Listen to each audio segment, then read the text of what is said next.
just when I think you couldn't possibly be any dumber, you go and do something like this.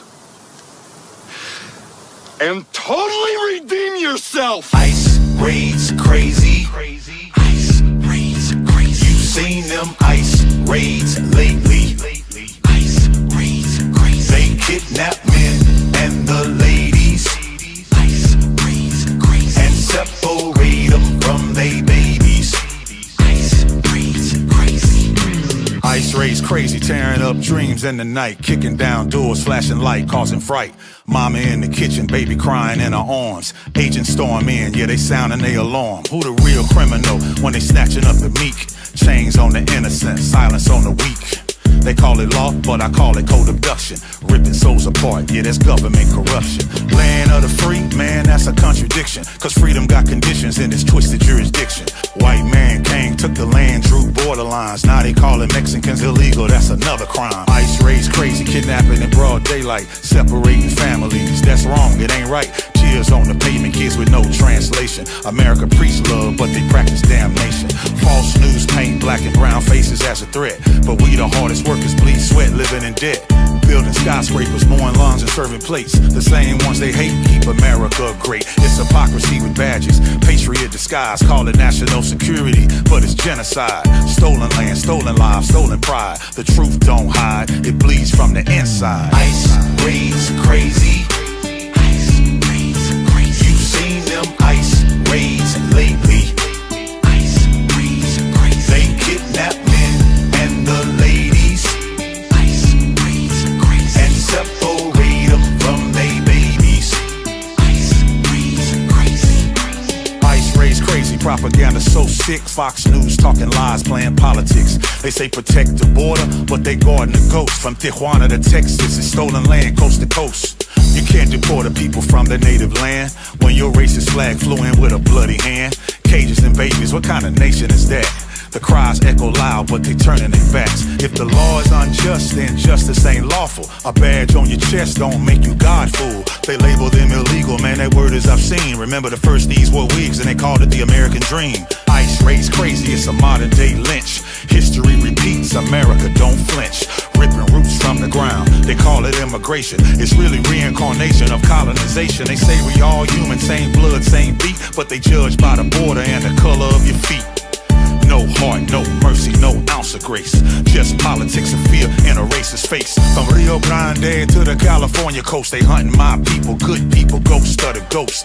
Black and brown unity, we all grew up. If you don't like it, take your dog ass back to Europe. Ice raids crazy. Ice raids crazy. You've seen them ice raids lately. Ice raids crazy. They kidnap men and the ladies. Ice raids crazy. And separate them from they babies. Ice raids crazy. Ice raids crazy. Ice raids crazy. You've seen them ice raids lately. Ice raids crazy. They kidnap men and the ladies. Ice raids crazy. And separate them from they babies. Ice raids crazy.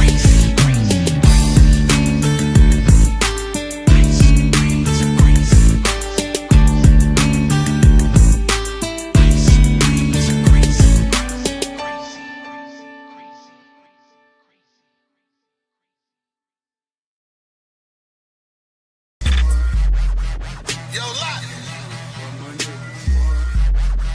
These niggas stuck, man. Yeah.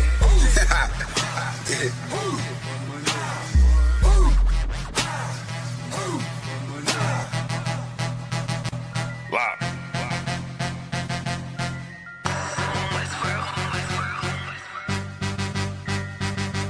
I've been eating pot belly, greasy face, Glock heavy. Feed it safe, talking shit, do not tell me. I don't wanna see that hate, all that shit do not help me. I'm just trying to plead my case to the most high. Pray I see the gates. I was about to Cancun, but we just got the house instead. Covered all of their payment, and now she got the bobblehead. Looking at me like dinner, she said she about to gobble lead. Point the beam like a pencil, and then you gotta swallow lead. Point the beam like a pencil, and then you gotta swallow it. Pack my bag with essentials, I can't forget the hollow tip. Niggas losing they mental, and Satan come demolish it. Niggas all on they menstrual and get the whining like a bitch. niggas just like iron, they rust. Niggas trying, they luck, keep it real. Everybody out here lying, save us, steady raising dead. They was out here lying, then dust. Niggas on my head, so the brotherhood is a must. Any hood, I be riding with my brothers that I trust. Know I'm good, cause they slime with their fingers on the clutch. Money piling like I'm trying to make it stack in the rush. One west to the death, and that ain't even enough, cause I'm coming back. I ain't never done with that, going ahead and spread your lies. I'ma let you run with that, wanting me to spread the thighs. I ain't having fun with that, nigga, hell no. Then she wanna chop it up like a lumberjack. Got some exes popping up, trying to run it back. Want me come and hit the hole like a running back. If the Lord take a soul, ain't no coming back. On my soul couldn't fold like 100 racks. I'm down for my niggas, I up for my niggas. I go and do the time, stay stuck for my niggas. I ride for my niggas, I die for my niggas. One west to the death, no lie, little nigga. I'm down for my niggas, I up for my niggas. I go and do the time, stay stuck for my niggas. I ride for my niggas, I die for my niggas. One west to the death, no lie, little nigga. The full Nicky on my waistline like a big nigga. No limit, I'm a tank, close game, hit different. We focus on who around, not concerned with who's missing. My boots digging, never been a house shoe. She don't like it, but she love me. I can tell when she want me. Tell, then I sit the body bag like a onesie. Dropping every day, let my feel clumsy. Through the pain, but we don't find shit funny. I know enough that I don't know shit. It's one thing I know this. Never bite the hand that feeds you. Never lend a whole shit. We don't want half of the world, man. We coming for this whole shit. But in the world, I was known to pack a bag like a road I'm trip. In the den with the lions. I be living this in real life. Ain't everything, but you gon' lose your soul. That's a real price. Getting led by a coward. I don't know what that feel like. Black on black toes to my head. I can't kill Christ. I'm down for my niggas. I up for my niggas. I go and do the time, stay stuck for my niggas. I ride for my niggas. I die for my niggas. One west to the death, no lie, little nigga. I'm down for my niggas. I up for my niggas. I go and do the time, stay stuck for my niggas. I ride for my niggas. I die for my niggas. One west to the death, no lie, little nigga.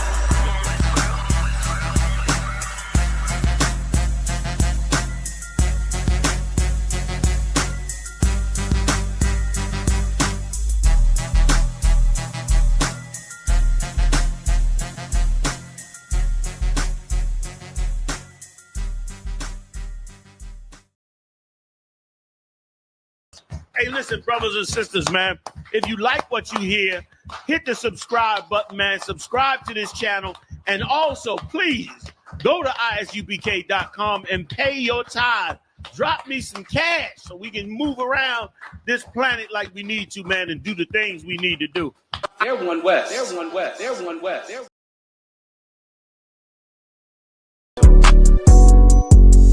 Yeah.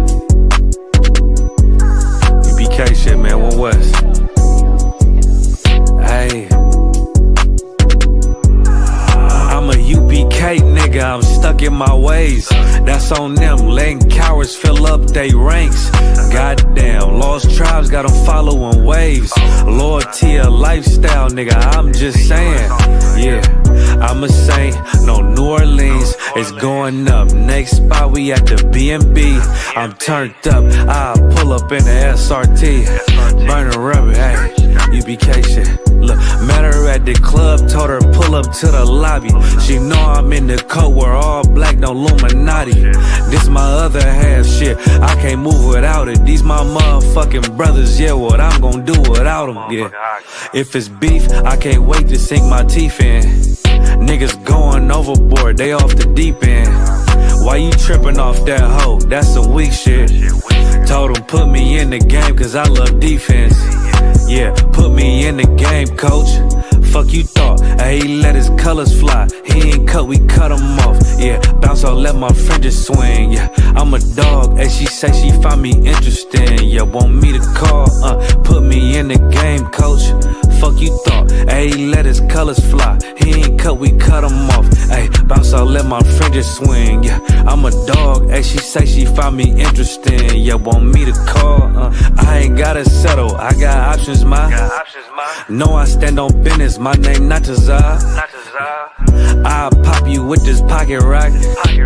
Feed a nigga shells like a taco truck. Hey, this bitch got sound effects, it go pew pew pew. I ain't tripping on no drink, got bottles in a room. I'm in Durham, North Carolina, bitch, it's 12 a.m. Look at them, they ain't none of us and we ain't them. I told him, put me in the game, coach. Fuck you thought, ayy, let his colors fly. He ain't cut, we cut him off. Ayy, bounce out, let my fringes swing. Yeah, I'm a dog. Ayy, she say she find me interesting. Yeah, want me to call. Put me in the game, coach. Fuck you thought, ayy, let his colors fly. He ain't cut, we cut him off. Ayy, bounce out, let my fringes swing. Yeah, I'm a dog. Ayy, she say she find me interesting. Want me to call, yeah. UPK shit, man, you already know what it is. It's the 55th annual Passover, man, turn up. We gonna do this shit the UPK way, not the other way. You hear me? Yeah.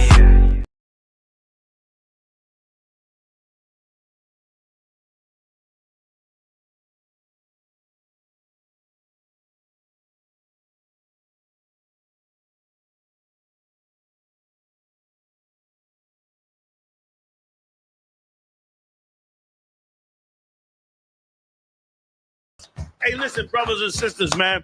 If you like what you hear, hit the subscribe button, man. Subscribe to this channel. And also, please, go to ISUPK.com and pay your tithe. Drop me some cash so we can move around this planet like we need to, man, and do the things we need to do. They're one West. They're one West. They're one West. They're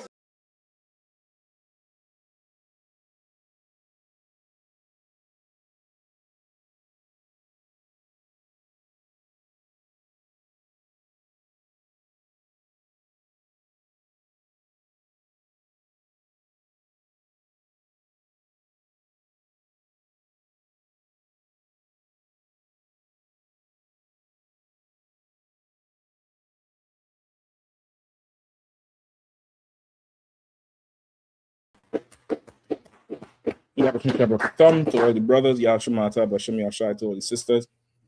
DC Scripture Breakdown class, Captain Mashak, I.S.U.P.K on the command and journey, Yahanna, teaching the truth about the Bible since 1969, rocking this whole thing out without, never prove us wrong.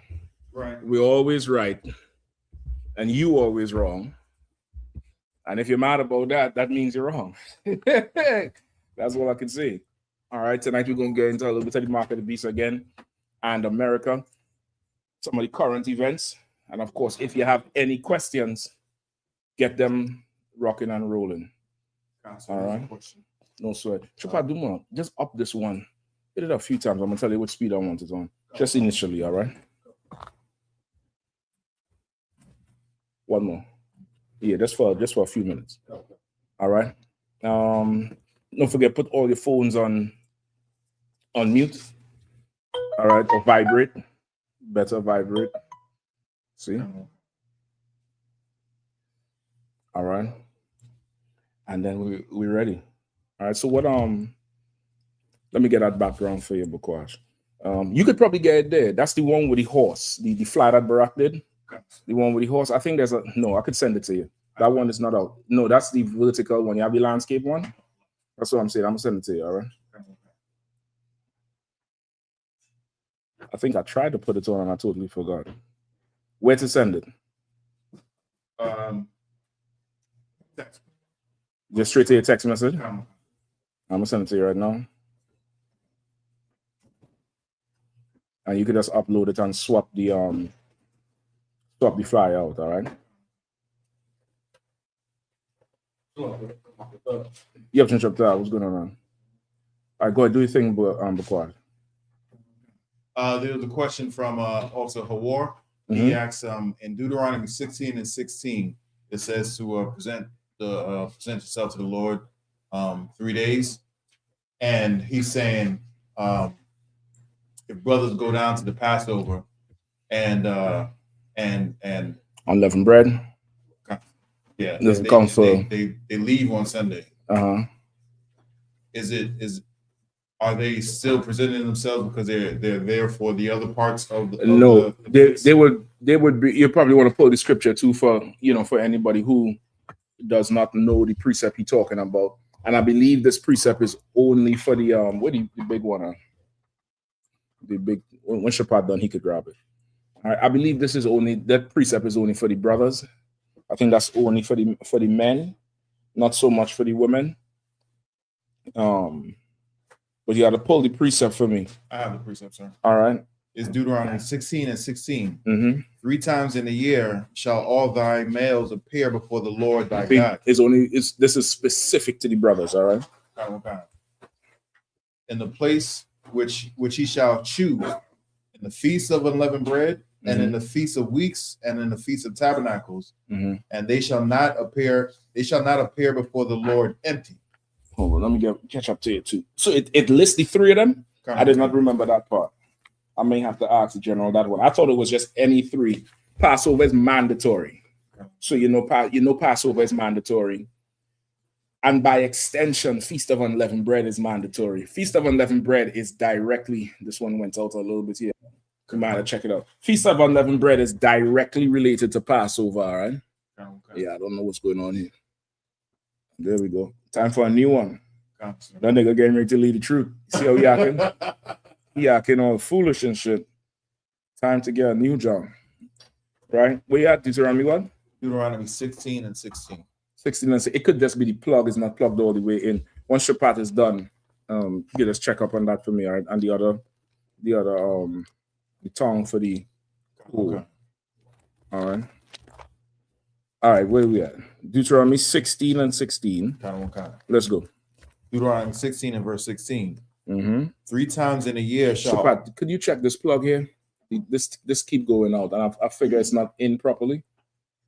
Let's double check it. Just unplug it and plug it back in real quick. All right, make sure the actual USB is into the plug.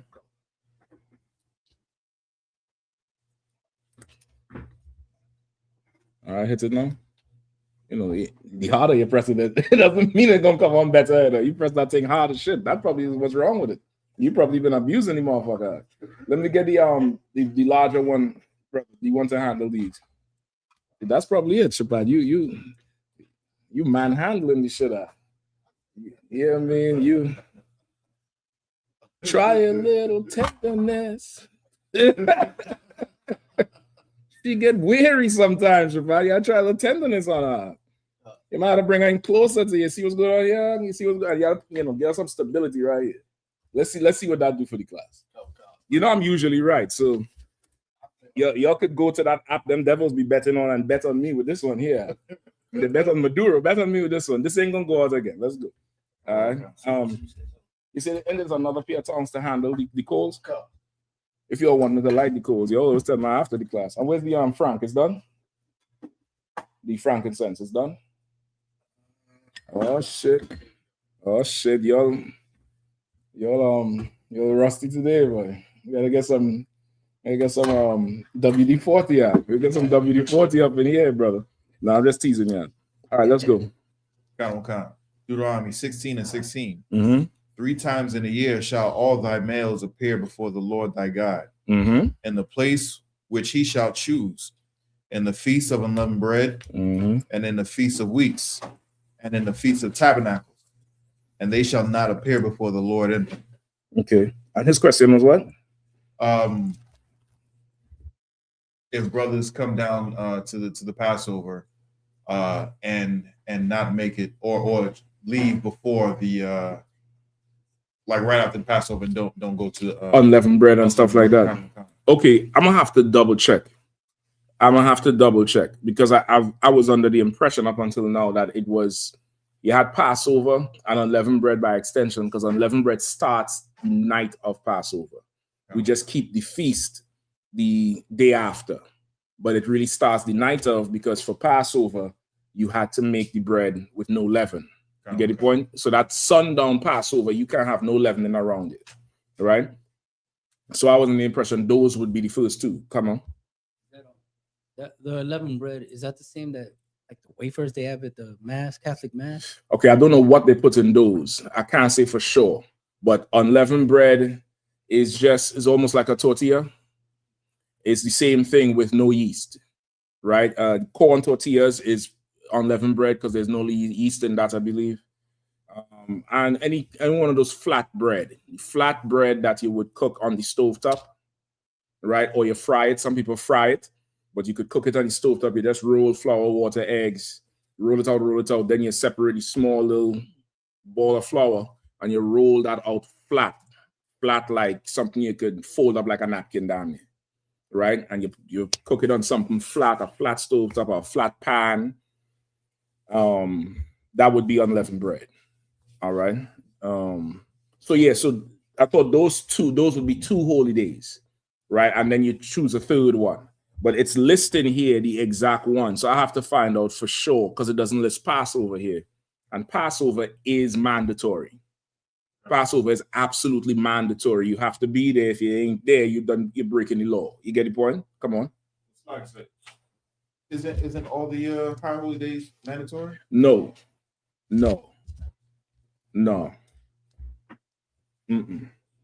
Passover is mandatory unless you have excused absence. And it says what your excused absence is for Passover. We could go into that right after, all right? But then they're not, okay, you should come together. You definitely should come together.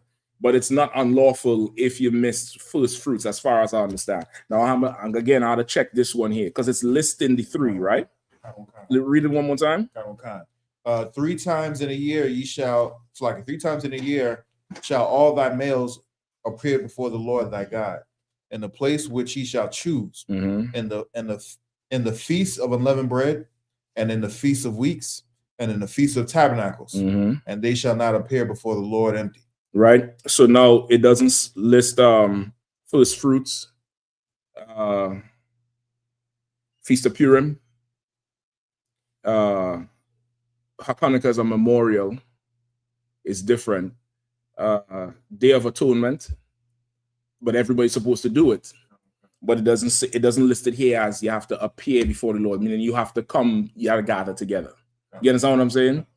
No, it could be that I have to get the breakdown for sure. It could be that the Feast of Unleavened Bread is the Passover. They're both the same. They're not. You might think it's different because it's 2 different days. Unleavened bread is Passover because unleavened bread starts the night of Passover. It's just Passover is the main thing. The main event that happened that night was Passover, but unleavened bread starts that same night. You understand? You just keep the feast the next day. But it starts that night. That night, you can have no leavening. Once the sun go down that day, that's it. Go ahead. Significance of the unleavened bread. All right, we're going to get into that too, all right? Give me a second. We'll get into the excused absence for Passover and the significance of the unleavened bread. All right, give me a second. We'll go to that right after before we go any other question, all right? Salaka, sir, if I may. Yeah, go ahead. So just real quick, sir, is doubles unleavened bread, sir? Boy, exactly, you're right, bro. I'm not see I see ya. Okay, I highly doubt it because of how fluffy it is. Right, I don't know the description off the top of my head, so I can't say. But you see how fluffy it is.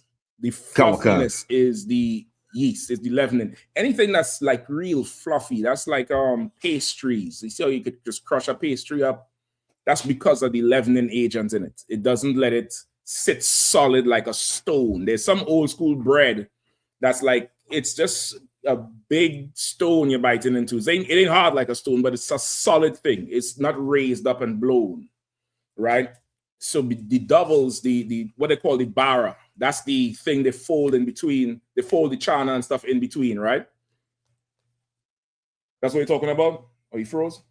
Yeah, no, I'm still here, sir. Okay, that thing, if you look at it, if you've had one before, you just seen it online.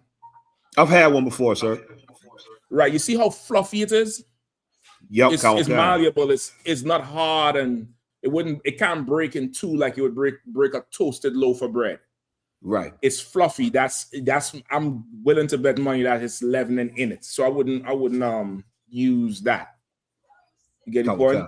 If you want alternative to making the bread, you want the tortilla, that I.S.U.P.K tortilla, that's unleavened bread, right? Okay. Especially the corn ones. I think the corn tortilla for sure is no yeast. You might have the others you have to check to make sure they have no yeast. But the corn one for sure is no yeast in it.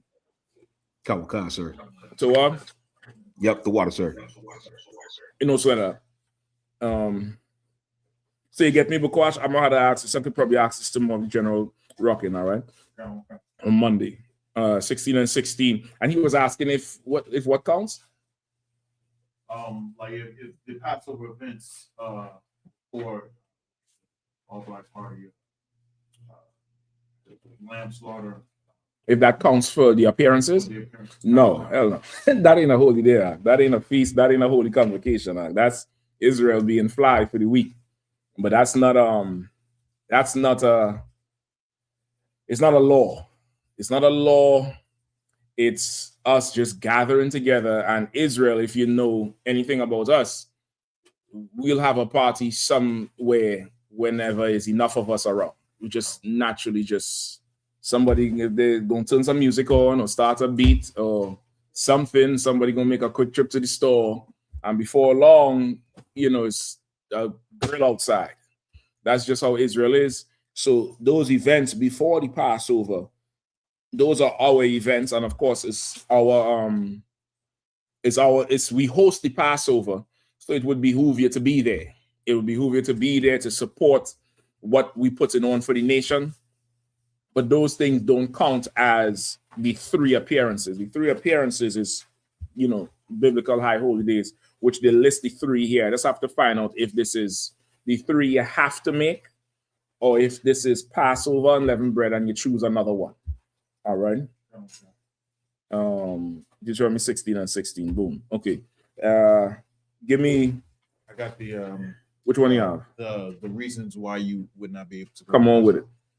This is Numbers 9, and we're starting at verse 10. Mm-hmm. It says, "Speak unto the children." If that's it.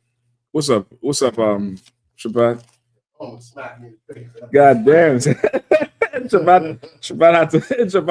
Who cooked tonight, sis? You or Kaiba? Or both of you? It was a joint effort. It was you. She's like, yeah. She's like, this time was me. Get your fire hand. Y'all get Kaiba the hand too. Kaiba be throwing down and kicking in. You know what I mean? Both of you and I am now. All the sisters in DC. Sister Takwa, Isa. All the sisters who throw in every weekend and bring the brothers food to eat. All right, let's rock. Okay. And also, there's another question on topic. Is from the one Yali. He says, "What's the Feast of Weeks?" Okay, no sweat. So this is Numbers chapter 9 and verse 10. Mm-hmm. "Speak unto the children of Israel, saying, if any man of you or of your posterity shall be unclean by reason of a dead body, mm-hmm. or be in a journey afar off, yet he shall keep the Passover unto the Lord. The 14th day of the second month." Where you at? Numbers what? 10? Numbers 9, chapter 9, verse 10. 9 and 10. Okay, I was at 10. Okay. Numbers 9 and 10. Go ahead. And now starting at verse 11. Mm-hmm. The 14th day of the second month at even, God damn, they shall keep it. Because like y'all can hear all of that online? No, I can't hear nothing, sir. You can't hear none of that paper tearing up over there. Nah, lie, what about Trinidad? Trinidad, you'll hear all that paper tearing up in the background? I see he's smiling, so he got to hear it. Regards, what about you? You hearing all that ruckus in the background? Sound like an old school nigga. What is all that ruckus in the background? What can I say? God damn, Shabbat. I know you're impressed by the food, but god damn, shit. You over there, it's like, go ahead. Do your thing, Just let them know how fabulous the food is. Good night, brother. Shit. You know you could just open the bag and just turn it upside down, everything gonna fall out. He unwrapping his shit like a kid with gifts. Like, who? Go ahead, All right, where we at? Numbers what? Numbers 9, chapter 9 and verse 10. Solid. Yeah, go ahead, please. "Speak unto the children of Israel, saying, if any man of you or of your posterity be unclean by reason of a dead body, mm-hmm. or be in a journey afar off, yet he shall keep the Passover unto the Lord." Verse 11. "The 14th day of the second month at even, they shall keep it, and eat it with unleavened bread and bitter herbs. Mm-hmm. They shall leave none of it unto the morning, or break any bone of it." Okay, you going into the Passover, but one of the reason The reason, yeah, let's go back to the reason, just to not conflate it, all right? So I can just double down on the time. It's basic verse 10. So. Yeah, read it one more time. Numbers 9 and 10. Speak unto the children of Israel, saying, if any man of you or of your posterity shall be unclean by reason of a dead body, or be in a journey afar off, ye shall keep the Passover unto the Lord. Right? If you're around a dead body, right?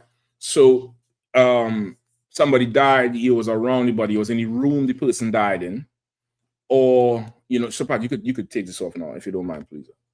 He was in the room the person died in, or you come in contact with them, right? What's going on tonight, brother? Just do it with your hands, just do it with your hands, brother. God damn, what's going on, Shapat? You Tawab? You sure? Don't flip the table over and on. It's like, sir, I know the reason why he was doing it, because his hands was clean. He didn't want to dirty his hand with touching that. It's not what goes into a man's mouth that makes him unclean. It's what comes out of his mouth. Because how long will it take you to get down here? I think I need to keep the rest of this black arc. You see what's going on? The gentrification going on here. You see the little gentrification going on here? I'm trying to keep the rest of this black and nigga. I want go-go all over here. But this little gentrification going on here, Shapat gonna make half of this going to turn white. I'm look like Two-Face. God damn it, shit. It's jump in the cars, because let's knock on the door. I'll just pass the class for you. You got your whole shit jet black. You can afford a few grades. Now I'm trying to keep mine as long as possible. So like I said, I'm trying to keep segregation now and forever. Now and forever. Oh shit. Okay, so now you are around a dead body. If you are around a dead body, according to the law, you're unclean for 7 days. Right? So that might happen. It could happen to you. It's done happen to a few sisters, I believe, in the past who are nurses. Somebody died in the care the week of Passover. They mad as shit. They done book the ticket, buy the Passover dress, can't come to the Passover. Now they could be at a Passover the event before. They could go to the lamb slaughter. They can't come to the scripture breakdown because that's the class. You get the point? What the event, the kids' party, they could go to that thing. You understand? But they can't come to our official events, the class, the Passover, all black party, depending on the night it is. If it's the night before Passover, people gonna be unclean towards the event. You get the point? So it depends on stuff like that. So something like that happens, you could get excused. Just report it to your camp leader. You're gonna get word. Somebody will say to you, you're excused. You have an excused absence for Passover. All right, is that it? Any more? As far as being excused from the Passover, or if or be in a journey afar off. What verse is that? That's in the same verse 10, sir. All right, read that again. Go ahead. Verse 10. Speak unto the children of Israel, saying, if any man of you or of your posterity shall be unclean by reason of a dead body, or be in a journey afar off, yet he shall keep the Passover unto the Lord. Right? Or being in a journey afar off. So if you're in a journey far off, meaning, just think of the time this was written. You somewhere in Asia Minor, you out of Jerusalem. Coming back would mean days journey on a horse or a donkey. You get the point? Or you could be, overseas. You somewhere in, I don't know where you would be, somewhere in Egypt or somewhere, traveling, doing trade. Who the hell knows? You gotta take a boat to get back. You're not gonna make it back in time. You're gonna get an excused absence. You get the point? Anything else there? That's it, sir. All right. Also, if a sister is unclean, sisters, y'all can't control that thing. Sometimes it shifts. Sometimes it come on the day of or whatever. You can't make it to the Passover. You'll have an excused absence. You should still, if it is that it comes with, like, same thing with the death. If it happens the week of, you could still come down to the city but you can't come to the official events like the Passover or the class. You could go to the kids' party, the lamb slaughter, hang out with your sisters in the hotel, whatever. A woman who is unclean after giving birth. She may have given birth the week of the Passover. That happened to a few brothers, I believe, to Zapuan in the UK. I think his rib gave birth the week of the Passover that particular year. Malakma in California last year, his rib gave birth, I think, the Thursday or the Friday. I forget. The Thursday or the Friday. You get the point? She wouldn't have been able to make it because she's now unclean from the childbirth, right? So something like that, you have an excused absence. Am I leaving anything else out? You brothers who can't control yourself, you go have sex with your woman the night before Passover, that's not an excused absence. That's slackness. And you'll not be forgiven, not by me. No, I'm joking. I'm joking. You should not have sex before the Passover. You're going to be unclean. It's going to cause you to miss the Passover. I like your restraint. I saw that. I like that shit. You pull the trigger, then it's like, let me chill. I saw that. Right? I don't think I'm forgetting anything else. All right, come on, brother. Pass the mic to the brother if you don't mind. Man. Can you explain this, the sex part? Why would you? No sweat. Listen. Don't, ain't no shame in that. To what if I asking now? To what if I asking? Okay, so when you have sex with your rib, you are unclean until the next sundown, right? Whichever is the next sundown, right? Some of y'all realizing you're unclean right now.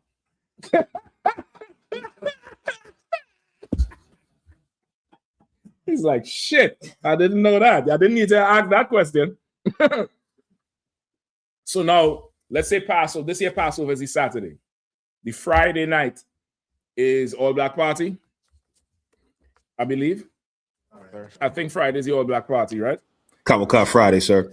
Friday, so you go to the All Black Party, Zion up there playing the music, and then he put on the slow jams. And the liquor just hit right that spot. And you and Eve getting down and y'all dancing and y'all remembering when y'all just met. And y'all take it back to the room. You're going to miss the Passover. You're going to have to be there after sundown because you're going to be unclean until the next evening, the next sundown, which means the whole day when the Passover service going on in the after. I think Passover started at 5. You wouldn't be able to come in. You get the point? So my advice to you is do everything up until Thursday. Just run it out your system. Just get it out your system, whatever. But Friday night, you are probably had to chill. You get the point? You had to chill, you had to take it down because now you're Saturday night. Saturday night after is to wild, but then you wouldn't be able to make unleavened bread, right? I remember one year, brother, we in a hotel. Unleavened bread start. The hotel, half the ballroom is empty. And then right around sundown, you just see everybody filing in. I was like, yeah, I know what the hell that's about. I know. Listen, but when I say everybody, I'm talking about me. I'm everybody. Listen, Israel gonna be Israel. Don't worry about it. But ideally, you want to make sure you're there for the feast of unleavened bread for Passover. The rest of it, and of course the class. If you're unclean, you ain't gonna be able to come into the class. But the class starts later. Class starts at 7, so it's probably gonna be fully sundown by that time. You're good to go. But you wanna your life in the truth. As you come into the truth, you could do that in the hallway. You don't mind doing it in the hall, Shabbat, and do it in the hall. All right. Now, life in the truth, brother. Like I always say, it's more about no than yes. It's a lot of restraint. It's a lot of I can't eat this. I can't go here. I can't come to this party. It's a lot of that, and it includes the marital duties. Sometimes you have to tell her, la. Sometimes, sis, you have to tell him you have camp tomorrow. You had to have that sort of responsibility with each other, or else certain things going to start creeping there. Certain, it's just going to get slack in between the two of you all. Your responsibilities ain't going to get taken care of. And for sure, the camp ain't going to get built. You understand that? Sisters, you ought to understand, you all need the camp. You all are going to need the camp. You get the point? There's going to come a day when you gonna have to call your husband for something. Somebody talk reckless, somebody on your slave saying something, you know, and we just had to come down in that place and stand up. We ain't really got to do too much. We just had to jump out the car and go and stand outside the office. So you want to make sure your husband goes to camp. You want to make sure that thing, his spirit gonna get fully exercised at camp. He's gonna be balanced, he's gonna be even keeled, because he's able to go out there and rage. You get the point? He's able to do it, and you would know you played your part. And same thing with the brothers. Brothers, you're gonna need the camp, and you're gonna need your rib to have some discipline. You gotta start, you know, help her. She may not understand it at first, especially, you know, she's younger in the truth. She may not fully understand your responsibility. She may not understand. It may not make sense to her why having sex makes you unclean. You get the point? She may not fully understand it. She might say, so what? You know, she may not get it. And you had to explain to her and have some patience. You get the point? Have some patience and readjust your life. You might have to readjust things. You have to readjust certain days, certain times. You may just have to do it. All right? If you're skillful, like, you know, some of the brothers in here, you utilize this 4 o'clock sundown time to the best of your ability. Because 4 o'clock sundown means a lot. It does. You get the point? 4 o'clock, 5 o'clock sundown, winter time, it means a whole lot. So you want to exercise that type of responsibility, that type of just being more conscious of how you live, because it comes into play, it comes into practice. All right. Salagi, sir.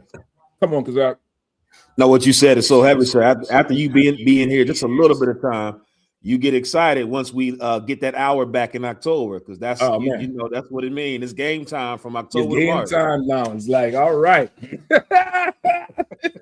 I'm trying to tell you, a whole lot of babies gonna be coming around around about June. Yep. Yeah, just about June, July, somewhere around there. Sometimes May. Depends on where you're at. So yeah, you want to utilize that time. All right. Go ahead, Bukwash. There's a question online from Guitar Bias. Says, Shalom, sir. Are fringes required at the Passover? Fringes? Kind. Yes. Absolutely. Fringes. You should wear fringes with your, what's the word I want? Your official wear. Official is what I want. Let's use official for now. Or your professional wear. All right. Meaning, once there's an official event in the UPK, high holiday class, you're going out to represent the school on a platform somewhere, where, you know, there's cameras and everything like that. You're going out on official duties. You have your fringes. You would be in your official attire. Let me tell you what fringes is like. It's like a tie to the white man. You see, when he has an official event going on, he makes sure and get that tie has to be there. If he's without the tie, it's unofficial.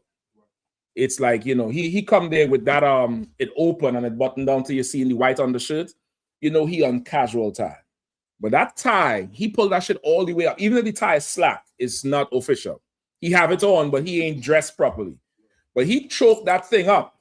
It means this is official. This is serious business. It's similar to that in the spirit of it. You get the point? They don't have a law against it, but they don't need one because it's a cultural norm. You get the point? It's a cultural norm that they go to church, you got to put on the fringes. You go to a graduation, you got to put on the fringes. You go to an interview, you got to put on the slack of the tie. You get the point? So in the reverse side of it, on the other side, that's how it would be for us. You're wearing your fringes around the official time. No, it's gym, the official time. You go in there, you working out, you lifting, you running, you doing squats, whatever. That's, you know, not an official case. You're not required to do it at that point. You understand what I'm saying? You don't have to go in there like you won't see a white man working out with his tie and his three-piece suit. You get the point? You're not going to see that part of it. Something else. I don't know, just something you do regular. You go into the mechanic, you know, if you could wear it if you want to, but that's, you know, more casual something. The fringes is it's in your attire but it's more so that official thing you wear, that high holiday. Now, of course, as the nation grows, we'll create spaces to wear your fringes damn near everywhere. We'll create those type of spaces where we'll have our own little world. We'll have our own little microcosm where you could just wear that wherever, and it's part of our national culture. Right now, it's not a national culture. So the spaces where it's in is going to be not limited, but it's not going to be as frequent as, per se, for instance, with the oppressor, with his tie, with his suit.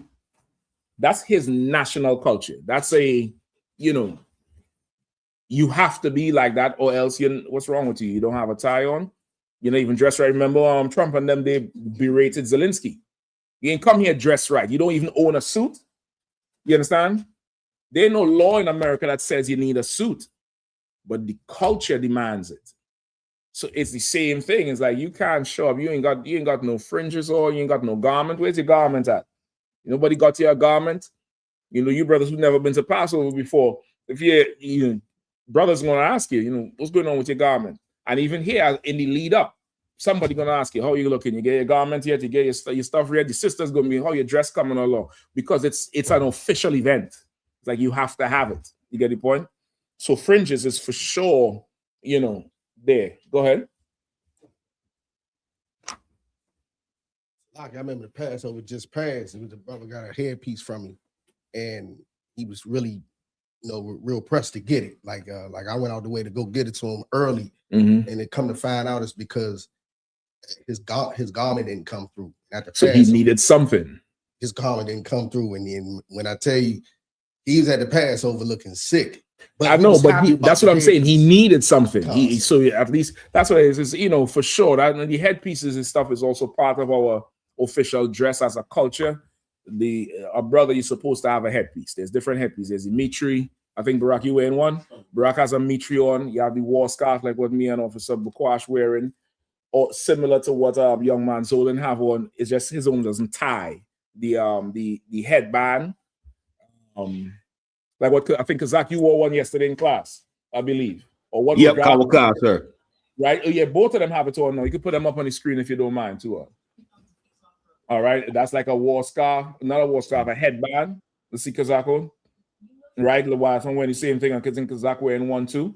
And then you have the design crowns, like what Shapat has. It's a headband, but it's a leather headband. It's not the cloth one. That's also in our cultural dress for a brother. All right. The sisters also have a headpiece. It's different to ours. All right. What's the question again? Fringes, right? Right. So you should definitely wait. Who asked the question? It's guitar mic. Okay. I don't know. Yeah. Anyway, go ahead. What else we have? Okay, so those would be how you would get excused from the Passover. If you have to miss it, you have an excused absence. There's also a provision for if you have to miss the Passover. There's a makeup one. I think it's like 40 days after, right? 40 days after they could do one separately for the brothers and sisters who had to miss it. All right, let me get the significance of the unleavened bread for Issachar, all right? Give me what? Exodus 12? Is it 12?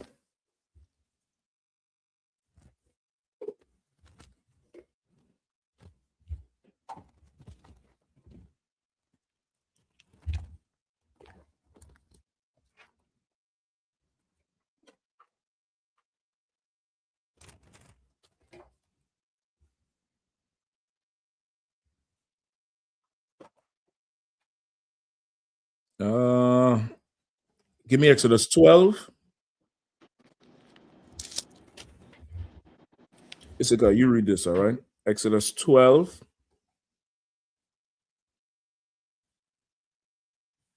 Start at 1. I'm going to skip you through it, all right? The book of Exodus 12, chapter 12, verse 1. And the Lord spake unto Moses and Aaron in the land of Egypt, saying, This month shall Read it be one more time. I'll start. Read it a little slower, a little louder. Book of Exodus, chapter 12, verse 1. Mm-hmm. And the Lord spake unto Moses and Aaron in the land of Egypt, saying, This month shall be unto you the beginning of months. Mm-hmm. It shall be the first month of the year to you. Verse 3. Right. So this here is the beginning. This is the new year. Right here, what he's talking about is the new year. It's the beginning of months. That's where it starts. That's where our new year starts. All right.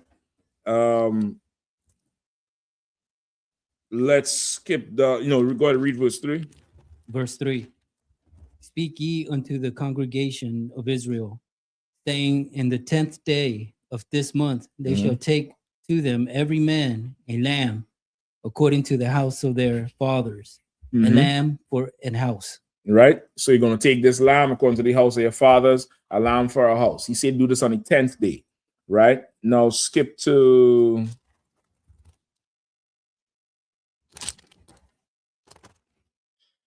verse 6. Exodus chapter 12, verse 6. Mm-hmm. And ye shall keep it unto the 14th. Read it one more time, man. Nice and loud. And ye shall keep it until the 14th day of the same month. Mm-hmm. Keep it up. Does it say up there? And ye shall keep it up until? Yes. All right, go ahead. And ye shall keep it up until the 14th day of the same month. Mm-hmm. And the whole assembly of the congregation of Israel shall kill it in the evening. Right. So this was Moses' instructions to us. In that, at the beginning of the new year, right? In the 10th day, every household gonna get a lamb, and you're gonna hold that lamb until the 14th day. Meaning you gotta feed it, do your normal thing that you would have to do to maintain a lamb. And on the 14th day at sundown, the whole congregation, you'll slaughter that lamb. Right? Go ahead. Verse 7. And they shall take of the blood and strike it on the two sides posts and on the upper door post of the house wherein they shall eat it. Right. And they'll take the blood and they're gonna paint the side post of the door and across the top post of the door. All right. Meaning the sides of the door and the top of the door. You put the blood there. And of course, you all know that was the sign for the angel of death to know to pass over this house. Don't go into this house, but pass over this house. We do the same thing at the Passover. They usually hang a sheet with these in the same pattern over with the blood from the lambs that get slaughtered. All right. As you're going in, you might get a smell, and it's just from the blood. So this is the Passover here, right? Hold on, let me tell you where it says eat with haste.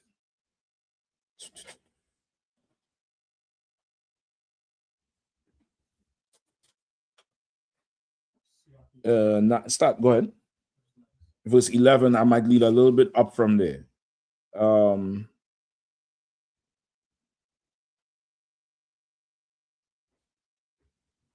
Give me from verse 9. Verse 9. Mm-hmm. Eat not of it raw nor sodden at all with water, but roast with fire. His head with legs and with purtenance. With the pertinence thereof. Meaning this thing, you ain't gonna have no time to gut it. You get the point? You ain't gonna have no time to gut it and clean it and separate it. You kill that lamb, take off the skin, you roast it. That's why the lamb is done over fire. The brothers in here, I think Bukwash, you work with the camera before on it. You're not making stew. You're making it over the fire. You get the point? The what you would make after, a sauce to go with it, it's not stewed in that. This is you cooking this lamb over fire. You get the point? Go ahead. Verse 10. And ye shall let nothing of it remain until the morning. And that which remaineth of it until the morning, ye shall burn with fire. So you got to eat all of this lamb. And whatever remain, the bones, whatever, you just burn it with fire. Go ahead. Just a question, sir. Come on. When you say everything, that means like Everything. You listen, Issachar and Benjamin, you're supposed to, and Ephraim know this thing too. We eat that goat head and tail, everything. That whole thing going down. Issachar looking at me funny, like, no, we don't do that shit. Bullshit. I know what lingua is. No. I look at Kazakh immediately. I know what that lingua is. Yes, we eat everything out. Hold on, I'll come to you. Go ahead, because Salaki at that New York cookout, my first New York cookout, they had some go ahead soup, and I was geeking to get some. I got some. It was delicious, and the trooper on the side of me was talking about, yeah, they got the eyeballs in it and everything. I said, what? You didn't know what he was eating, right? But I ate something around. Yeah, I already know how to get you guys to eat some food, and I just ain't gonna tell you shit what it is until after. I'm gonna say, is it good? Can, son. Yeah, you know that's giraffe head. I know exactly how to get you guys because you ain't trying shit new. Salaki, sir. Come on up. Salaki, sir. I'm just asking for permission to leave the class. Yeah, go ahead, do your thing. All right, I'm gonna see yeah, sure. All right. Yeah, go ahead. Go ahead. One. Yeah, I was gonna say one time, me and Officer Kazak, we went to a restaurant near the school. It's an Issachar restaurant where he did the commercial at one time. Was the advertisement where the Issacharite sister was speaking, and we was eating tacos. We was eating tacos, and he didn't let me know that I was eating cow tongue. I never knew that. I was eating. You was that, I thought. You was eating buffalo before. What the fuck you talking about? You was eating buffalo before and wearing the horn and wearing the fur. Now you want to front on some tongue? Yo, it was good. It was good. You better pray America don't fall. I'm trying to tell you. You better pray this thing stay where you can go get some sirloin and shoppers or whatever you're shopping at. Go ahead, Issachar. Come on with it. Just a sidebar, sir. Cow brain is delicious. That's why. You see, he's talking about his brain now. God damn, I'm gonna need to try that out. 2 things I had to try before the Lord take Mark is locust and that cow brain. Cow brain make the list. Y'all look. Listen now. The class get quiet when I say locust because they start looking at phones and shit. Yeah. I'm gonna bring some locusts in here. You're gonna put them right next to them beef patties and them sliders them sisters is making. And you better eat it or else you'll offend me and we'll be in council. I'm gonna say, General, I spent my good hard-earned money. I went on Amazon. I found something lawful for them to eat. Now, it got some legs, sir. What did you get, sir? So I got that thing that made John the Baptist a madman. You get the point? Locust is lawful if you ever want to try it. But yes, it said everything. Now, okay, I want you to get the spirit of it. Let me read a little more and I'll come back to explain the everything. All right? Where we at? 11? Yes. Yeah, go ahead. Read 11. Verse 11. And thus shall ye eat it with your loins, girded your shoes on your feet, and your staff in your hand, and ye shall eat it haste. It is the Lord's Passover. Right. So what you getting from that? What's the spirit of it you getting from that? This lamb, you gotta roast it with everything in it. And you had to get the bitter herbs like onion and garlic and them type of, the bitter stuff, right? And you had to eat the whole thing. Whatever is there, you had to eat that, roasted it down. You're sitting girded. Your loins girded, meaning you had that belt on, you had your war belt on, right? You get the point? You have your staff in your hand or your weapon. You get the point? So which means you eating with what? One hand. And you eat it in haste. This is not, it's not, this is not a cuisine. You're sitting there and it's good. Some. This ain't that. You eating with haste. Eating in haste. You have the staff in one hand and you're eating. You eat it and you're drinking with one hand. You have your weapon here and you're eating. Drink one hand. Eat it, everything. But you have a weapon in hand and you're fully good and you're dressed. Which means you ain't comfortable like how you would be when you eat a normal meal. You understand? This is something where you prepared to take action if action comes to the door. Meaning this, the Lord was going to kill the firstborn that night. And just like in America, when something goes wrong with America, who do they charge with it? Repeat that again, sir. Like when something goes wrong in America, something happens to America and it goes wrong. Let me narrow it down, right? It's a little too broad of a question. I know you remember the housing crisis in 2008, 9, and 10 when the economy crashed, the most recent crash with Bernie Madoff and all of them. Who did they eventually blame for that? The immigrants. Exactly. And Black Americans. They say the housing loans. They took more housing loans than they needed. You get the point? Go ahead, Shapat. Like if I made with Charlie Kirk, they was waiting to see one of us did it. But could I forget that? They started threatening HBCUs and all that. Well, that was after the fact, even that. But the statement the dude made, was the governor of Utah, I think. The governor of Utah came out and said, you familiar with that? Where he said, find the clip for me, Bukwash, please. The governor of Utah came and said, once they determined who it was, he said, I was hoping it was not one of us. He said he was hoping, meaning Charlie Kirk is their Lord and Savior. He was hoping one of them niggas or them Spicks or them wetbacks or them Redskins did it. He was hoping one of them Somalians did it. Did I take a Somalian? But they always blame us for everything. Who do they blame for welfare? You can pass the mic back to him. Who do they say is putting a drain on America's economy? Well, us, minorities. Exactly. Meanwhile, there's a whole Hasidic section in New York that live off of welfare. The Somalians just took $2 billion. White America, white trailer trash is milking welfare. Milking the welfare system. I recently watched a documentary on this insurance act. These white doctors is scamming these insurance companies, something ridiculous. I thought the Nigerian was bad. Them white doctors, boy, good night. They had some doctor in Florida just pulling children's teeth, saying he had to pull it. The teeth, the jaw, the teeth back in the jaw. He was just saying, yeah, he had to pull it. And he was pulling, it got to be thousands of their teeth just to charge the insurance. And he didn't need to pull the shit.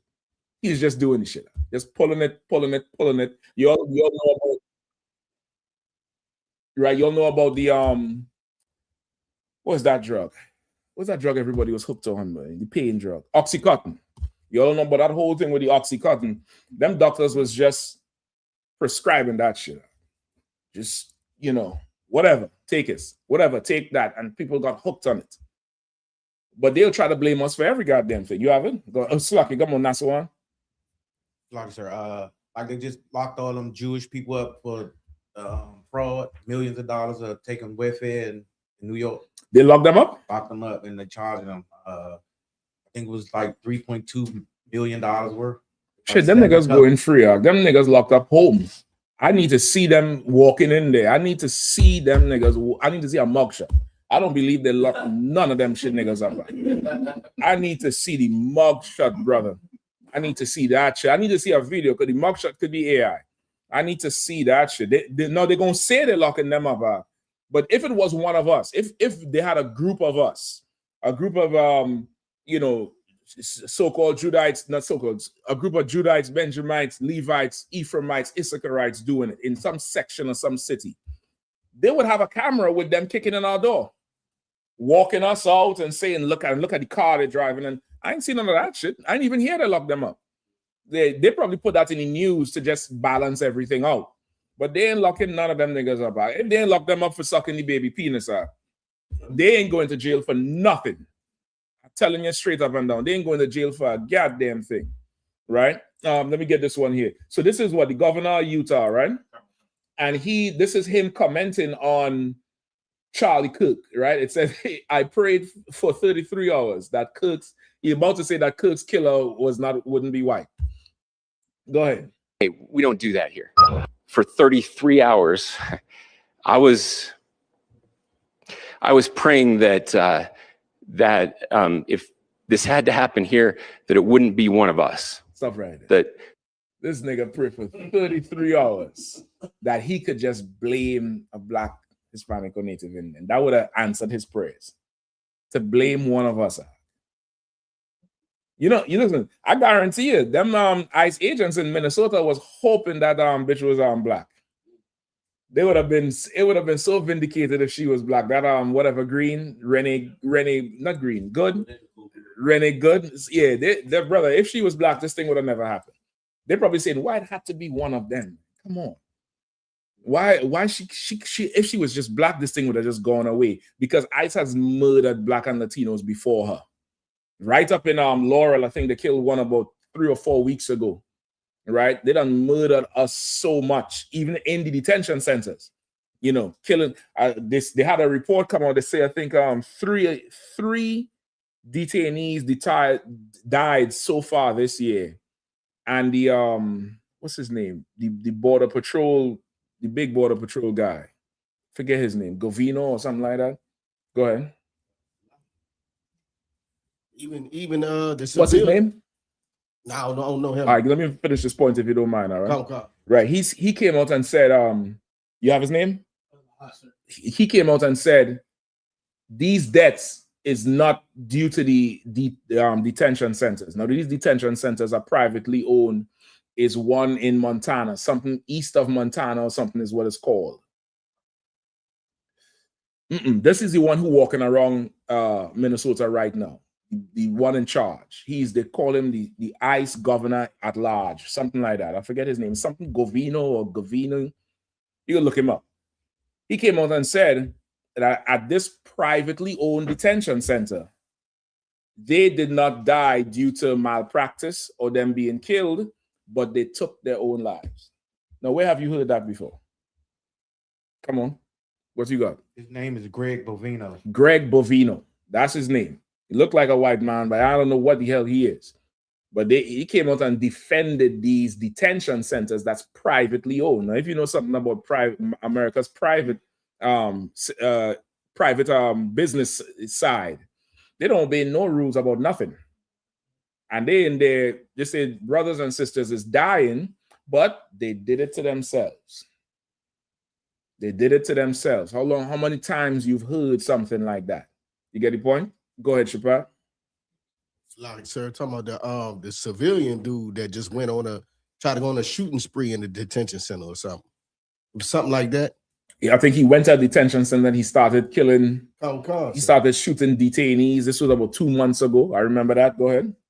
You was gonna say something? I think there's a mic over there that's closer to you. You could pass this one. Either one is fine with me. Water. Salaki, sir. I was going to add on to the prison guard situation. There was a officer who was just recently charged for sexually assaulting an female inmate, in exchange for her to see her baby. I think it was multiple. I don't think it was one. I think that particular one, he was raping everybody in there, repeated times. But they're going to say we did it to ourselves. You get the point? Like, they'll blame us for every goddamn thing. And the Lord knew it. So he told us to eat in haste. Don't dilly-dally with our food. Because when I kill their firstborn, they're going to blame you. And they might run in your door. They might just run in your door. They might do it. They might kick in that door, and you need to have your staff in your hand because you might need to defend your family. You need to be dressed and ready because you might need to roll. You might need to defend and roll. It would be better we just roll. But the Lord was preparing us to get out of Egypt. He was giving us that preparation to get out. That was the whole climate. The climate was Moses gave these crazy orders out. These is like, damn, like, it's not our culture to collect blood, to do nothing. The Bible said, let the blood run into the earth. Like, we don't collect blood. The heathens do.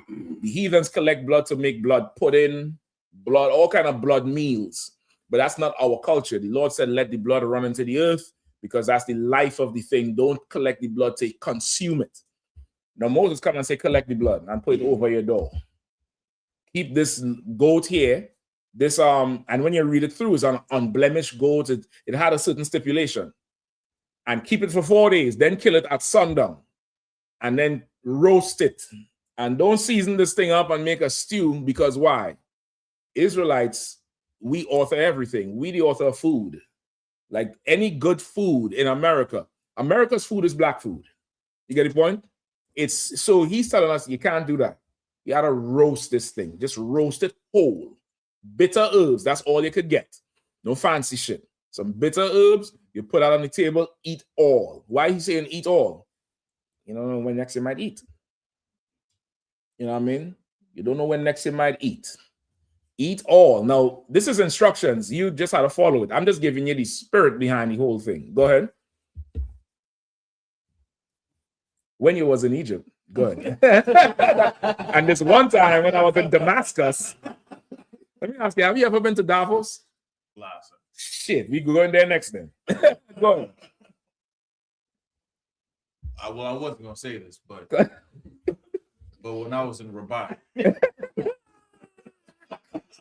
go ahead, guys. You know, a certain time of the year, I hear the bleeding. I'm like, what the hell is it? We in an apartment building, right, and I hear this, and then I look out the window. It's a goddamn goat, and they're copying this the Bible, and they keep it for a certain amount of days, and then they go kill it. Where is it? Rabat. Rabat, Morocco. Okay, so they're following after, and these is Arabs. These is not Jewish people, right?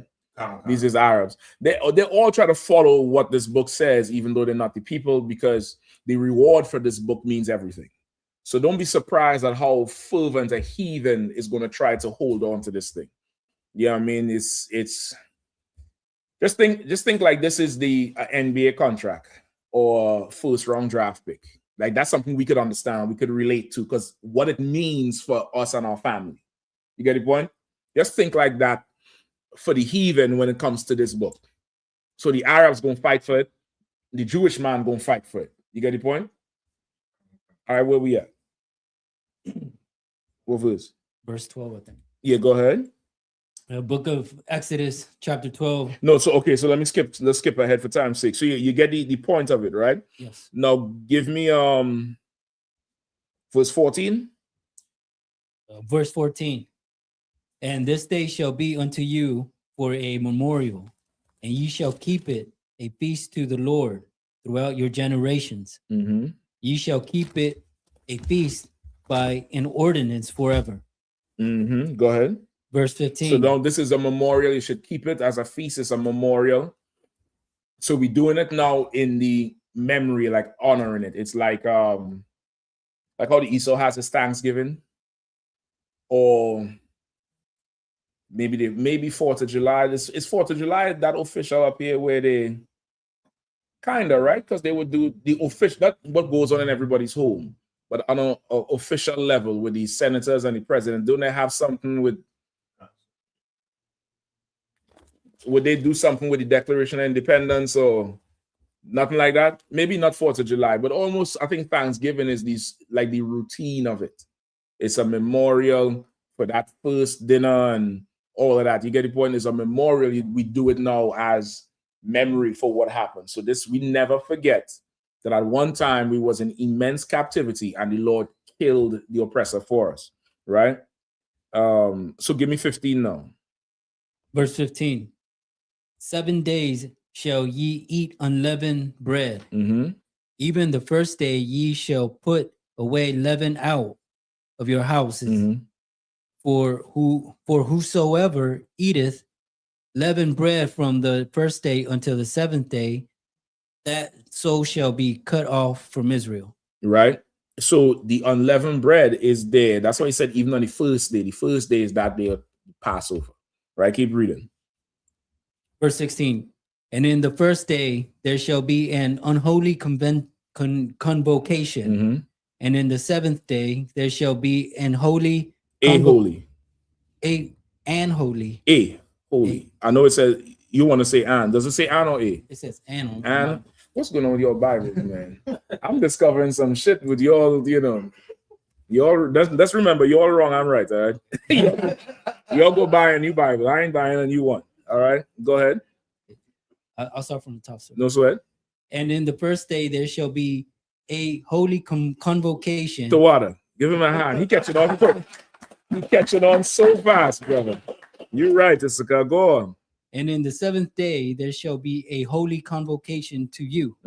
No manner of work shall be done in them, save that which every man must eat, that only may be done of you. That's the only thing the Lord wants us to do, making that unleavened bread. supposed to be a feast for that 7 days after the Passover, damn near like a, party, almost like Hanukkah, but not on that grand scale, right? The grand scale is Passover. That's the big thing, right? Go ahead. 17. Mm-hmm. And ye shall observe the feast of unleavened bread, for in the self same day have I brought your armies out of the land of Egypt.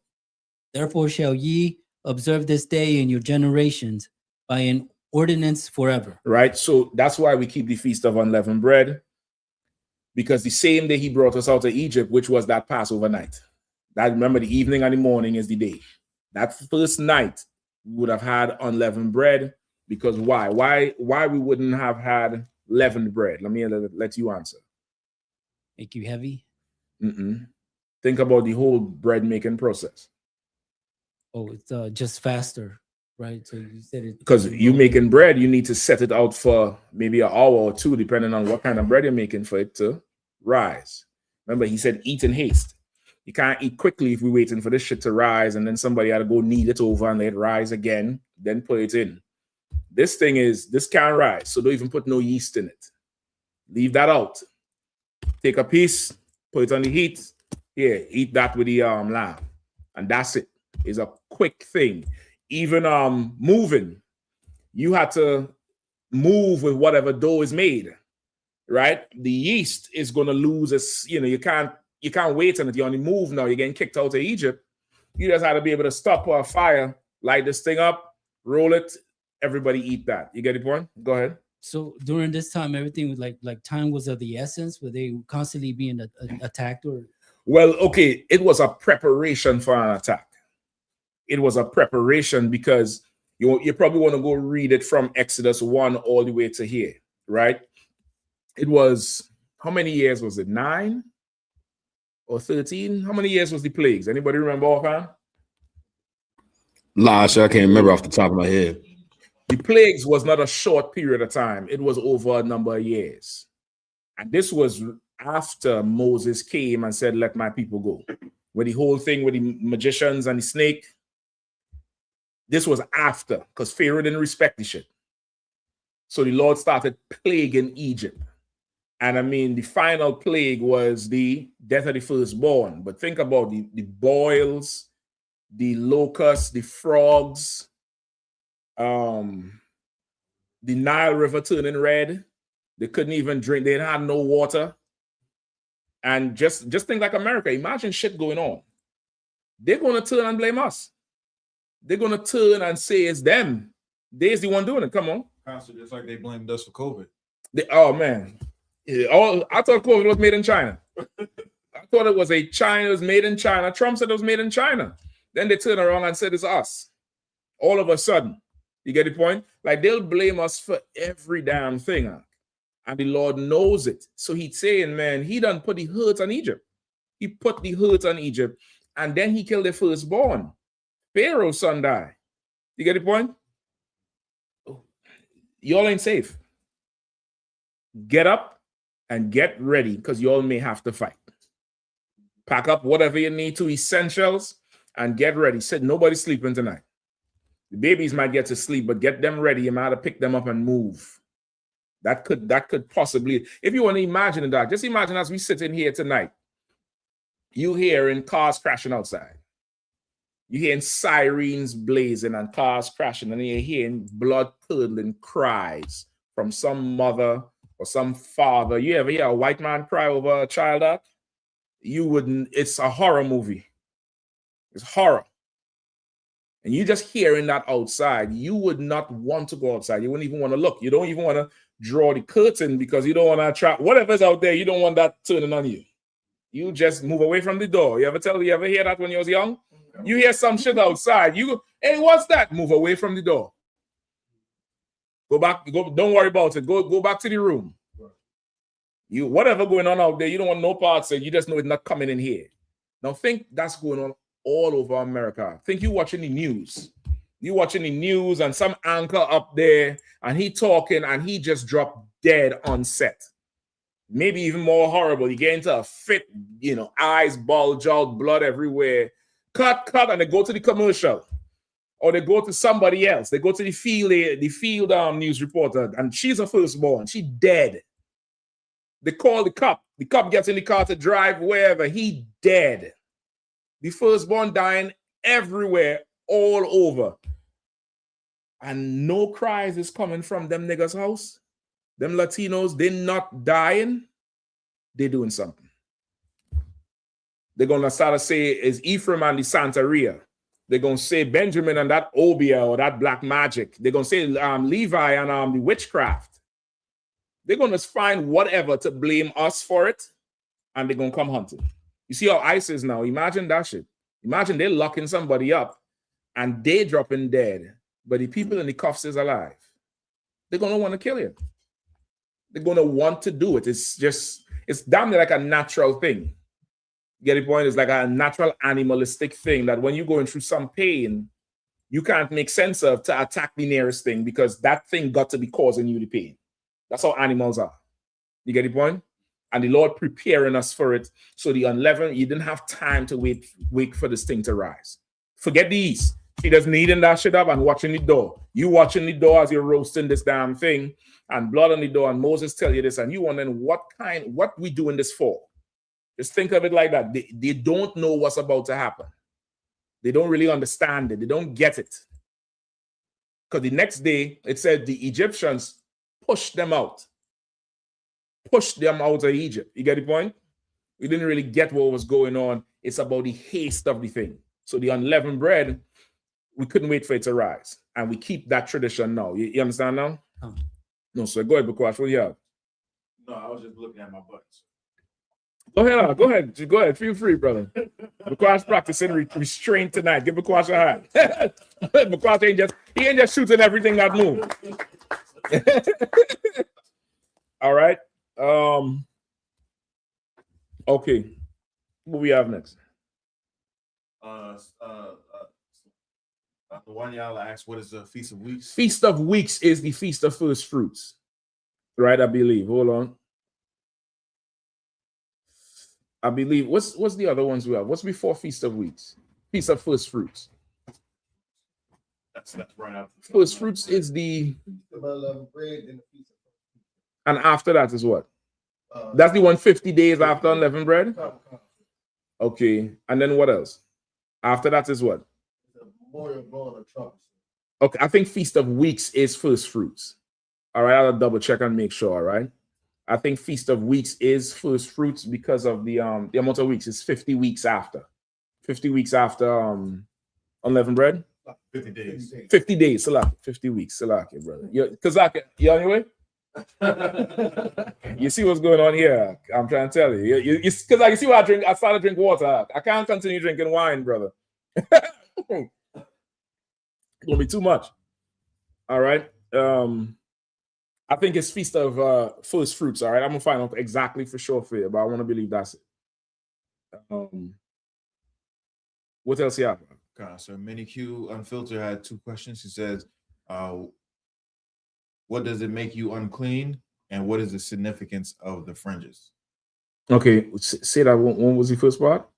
Hold on. What I believe she's saying what makes you unclean? Why does it make you why does what make you unclean? You might have to skip up before. You might have to go up. That was the first one she says. Okay, since you may have to type in the thing you're talking about. You said, why does it make you unclean? What is the it? All right, because we went through a few scenarios. What's the other question? And she asked, what was the significance of the fringes? The significance of the fringes, give me the one in numbers, I think 14 and 38, 15 and 38. The significance of the fringes is to remind you of who you are. It's to remind, just think like the white man with his tie. You ever see, okay, and you got to watch the what they push in the media a whole lot, all right? Watch what they push in the media. I saw that video I posted the brother down there. I think he's from Guyana. Benjamin right down there who blow his brains out on the live stream. He probably just got a gun yesterday. He don't know what the hell he doing now. Lord help him. But there's a demon that comes to you anytime you have the power to destroy something. I'm gonna give you an example, right? You ever hear the term speed demon? Somebody who drives fast? It's not by coincidence it's called a speed demon, because the demon is trying to get you to do what? Nope. Right. And do what? And die or hurt somebody else. You get the point? Right, this person, like, you have a speed demon. You just like to speed everywhere. You driving down the street. It's traffic. This nigga in and out to reach to the red light first that you pulling up right behind him. He's not driving at this point. And if he's driving, he has a co-pilot that he doesn't even know is in the car with him. He doesn't even know. He doesn't even get it. Right? And them in that video there, like how General Hyman say, there's an unseen hand holding that gun. They had company in that room. And it comes from the oppressor. The oppressor, he makes movies and they always show you some angry dude, and it's always us. It started with them. Every trend we pick up starts with them. You get the point? Even the whole, you see the whole tattoo culture you have now with covering everything up? That wasn't us. That was them. Then it started going with the Latino tribes, and then it came to us. But if you go back far enough in the music videos, you see there's no tattoos nowhere. That was really that Aryan Nation type shit. And white boys was into that. So everything you see us picking up now really starts with them. And you'll always see some fool with a gun and he frustrated and he doing this here. Doing this here, it's by design. And something else you would see, you all remember the whole era of turning the gun sideways like this? They started doing that shit. That's not how you shoot. And now everybody was doing it that style. Go ahead. Slocky, I got a pet peeve. I got a pet peeve. You know how when people mock, like when they're having a rifle, but these people have it like this, and their hands is opposite. See, I need that up here, so I could, as you say, Salaki, I could be boom. Go ahead.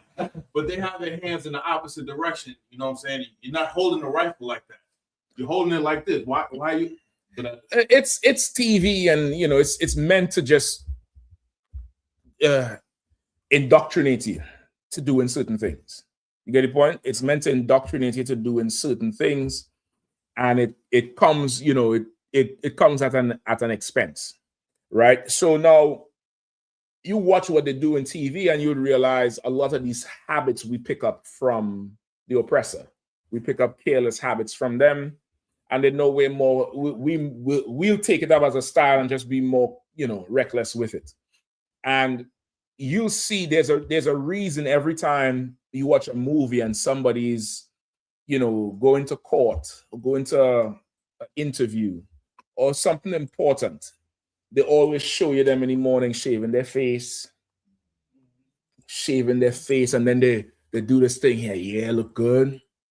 And then they pour on the suit, especially if it's a part in the movie where he's a come up. That James Bond, boy, anytime Bond is ready to do something, that's how it is.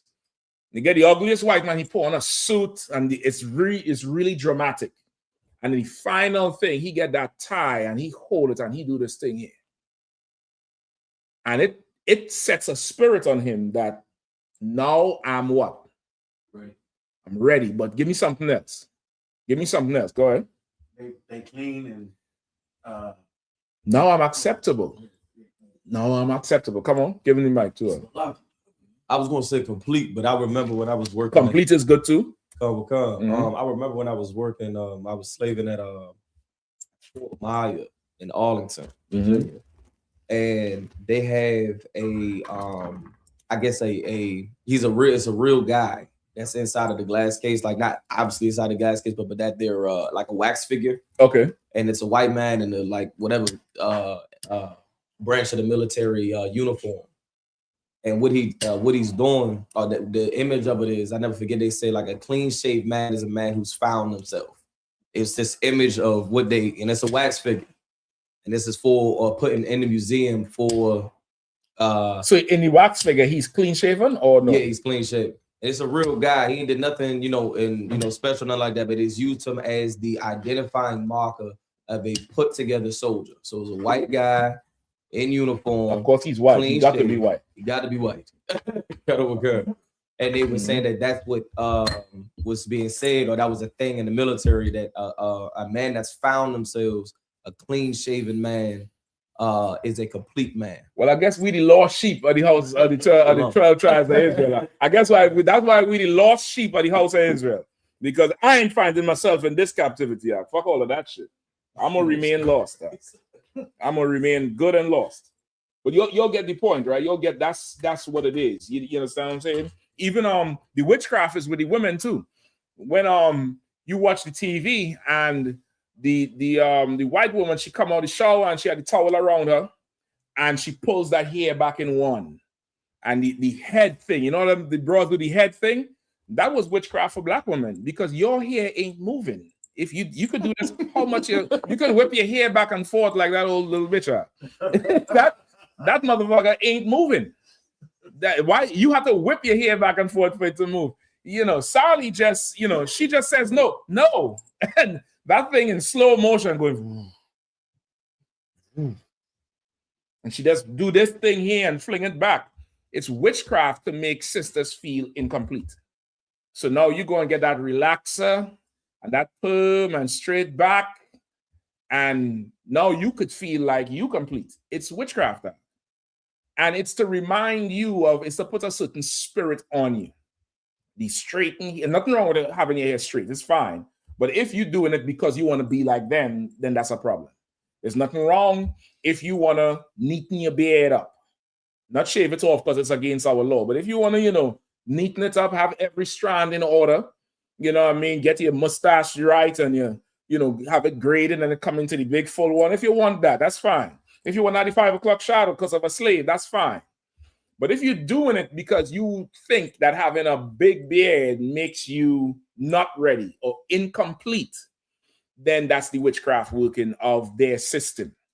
Now, the Lord wants to do something. I'm coming to you, all right? The Lord wants to do something too. He wants to put his spirit on you all the time. He wants you to have his spirit. So he's telling you, you're going to have to wear these fringes in all your dwellings with the border of blue to remind you that you are not this thing here. To remind you that you are not this. You don't do that. You don't do that. You see the white man with the yarmulke or the little furry hat, you automatically get a preconceived notion about him and what he does in your mind. You hear a Russian accent, you have a notion of what's going on. You see some Arab, you already kind of, he wants this to identify his people. For you yourself, so when you look in the mirror, you look at each other, this is my blood. And when other people look at us, they know, okay, well, these is Israelites. They don't do certain things. They don't do that. That's not them. All right, you brother, don't get the scripture. Let me get the scripture. I'm going to come to you, Barack, all right? What do you have?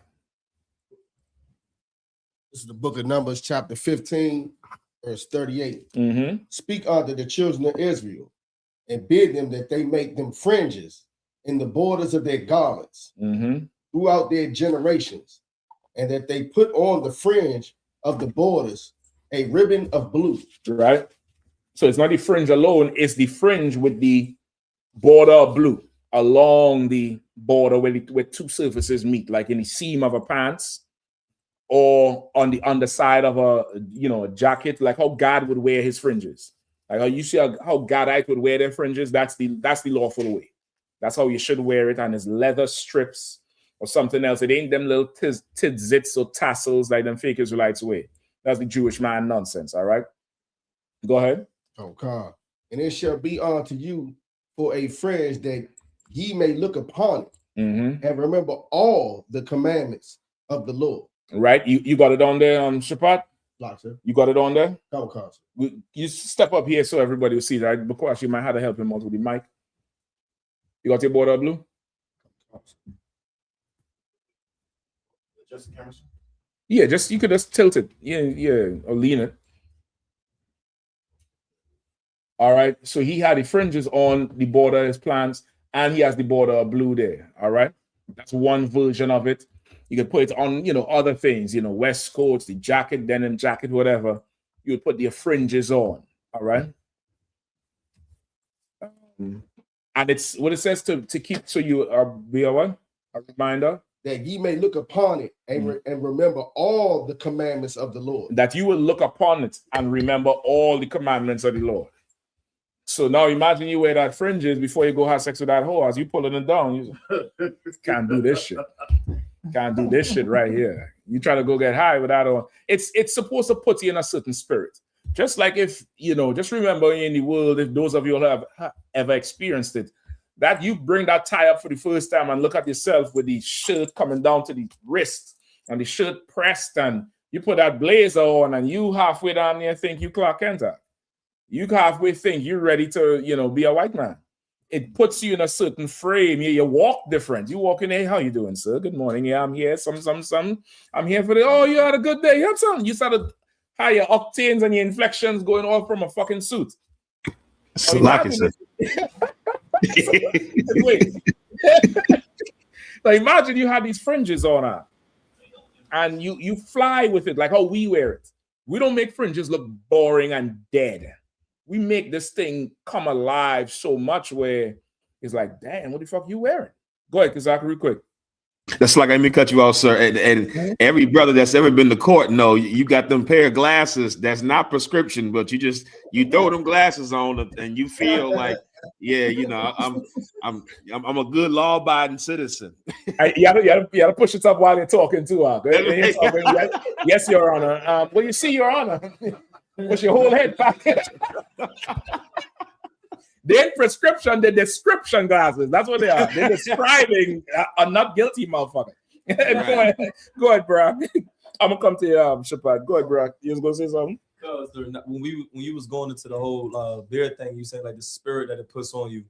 ESO just be in the workplace environment would try to make it seem like it has anything to do with professionalism. But when you said that more so them trying to put their spirit on you, I remember throughout my years of even throughout my years of working, they inside of their, what do they call it? Inside of their rule book or whatever case may be, when it comes down to your appearance, I'll never forget some years ago, maybe about 6 years ago or so, they had brought all of us that worked there, into the circles, this big crowd of us, white people, black people, whatever case may be, right? And they had printed out just the part where it says the hairstyles you could have, the nails, and this and this and that. It was only black people, I'm sure.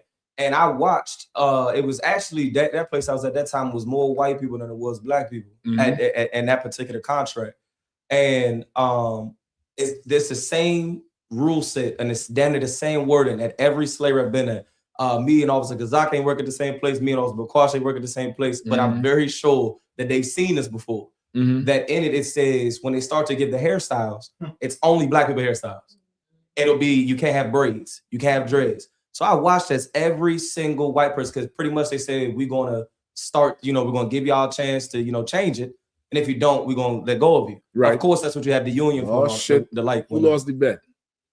Who lost the bet? Shapat, you're the one the better. I'm gonna come to you because Barack Salaki. But listen, I didn't think you're winning because I didn't move this. I didn't move the tenderness and the care and the y'all told me move it. I'm not lying. Salaki. Let me see if I get this back here. All right, go ahead. Oh, well, sir. And I have watched this at every single one of these white boys. So they were saying that if you wouldn't make the change or whatever, that it would lead to we letting you go. But of course, that's not something they can do just with the union and all that stuff and above. But I watched as every single white boy went back to laughing. All of the white girls went back to talking in their own conversation. Right. And the only people that was staring at the damn paper was black folk.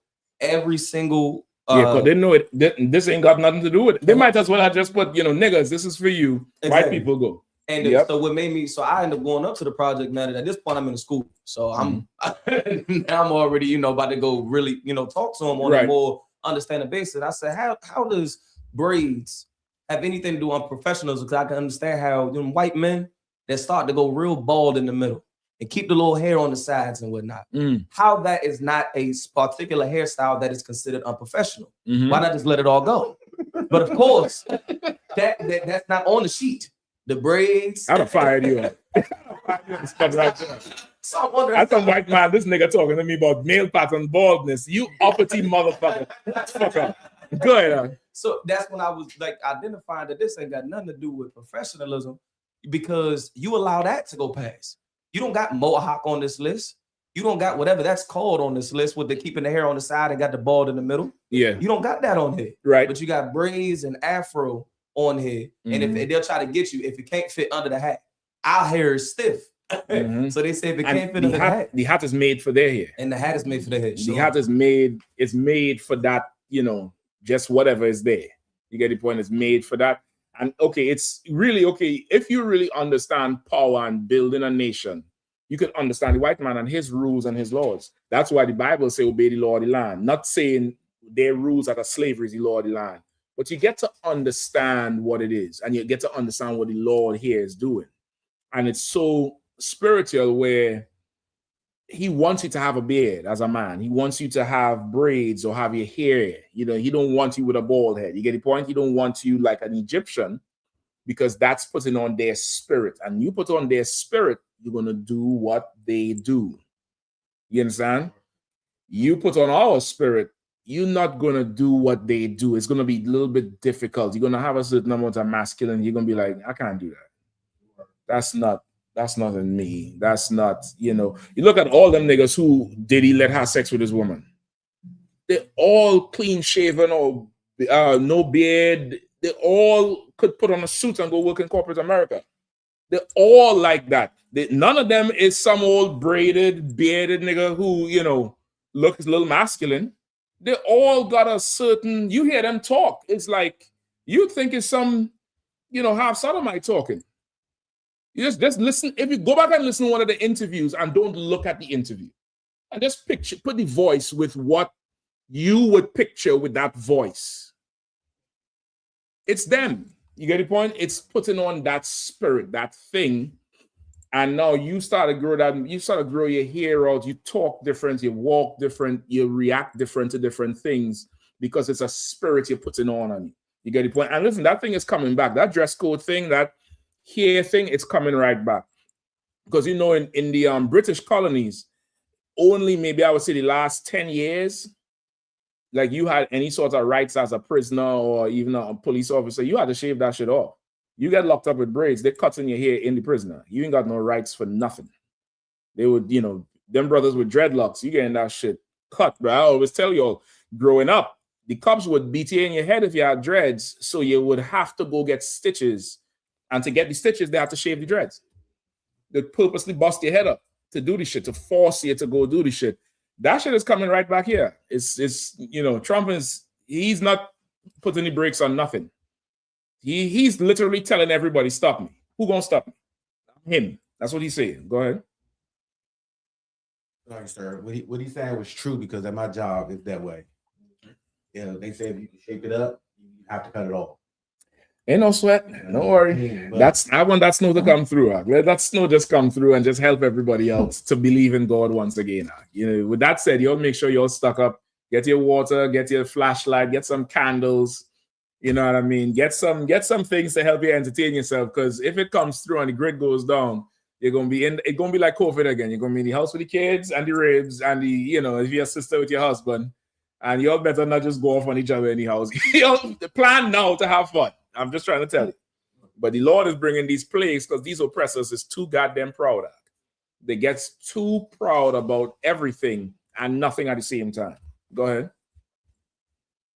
So did you want the rest of the verse? Let me hear it. Come on, please. Come, sir. To remember all the commandments of the Lord and do them, and that ye seek not after your own heart and your own eyes, after which ye used to go a whoring. Damn. Read that again. And it shall be unto you for a friend, that ye may look upon it and remember all the commandments of the Lord. Right. It's to help you remember the ways of the Lord, the culture of the Lord, his commandments, what he stands for. Go ahead. And do them. And listen, that's the proof them purple faggots don't wear no fringes. Because the one who shot the transsexual in the face had the shirt on. That's how they found him. Issachar looking at me funny. You didn't know about that shit. Issachar's like, hey, you see Issachar's face. Issachar's like, what the fuck are you talking about? Yeah, man. Because see if you can pull up the it's ABC. ABC did a whole thing on it. I need to find the video. You can find the video of it. One of them, I think this was in Oklahoma or Denver, somewhere around there. You know that Indiana. purple, where the purple and go. Say again. Indiana, sir. It was Indiana. Wakan, sir. Indiana, right? In that purple group, the one that wear the purple and gold. One of them fools who they claim is not in there, but your brother, like I say, Commander Yahanna done raised me the right way, brother. I seek, find, and destroy. I done found the picture with him and Nate together in the damn purple thing with Law and Order on the screen. They're watching the cop show because they're all cops. They just love that shit. So they can't say he wasn't in there. He's with the leader. Go ahead.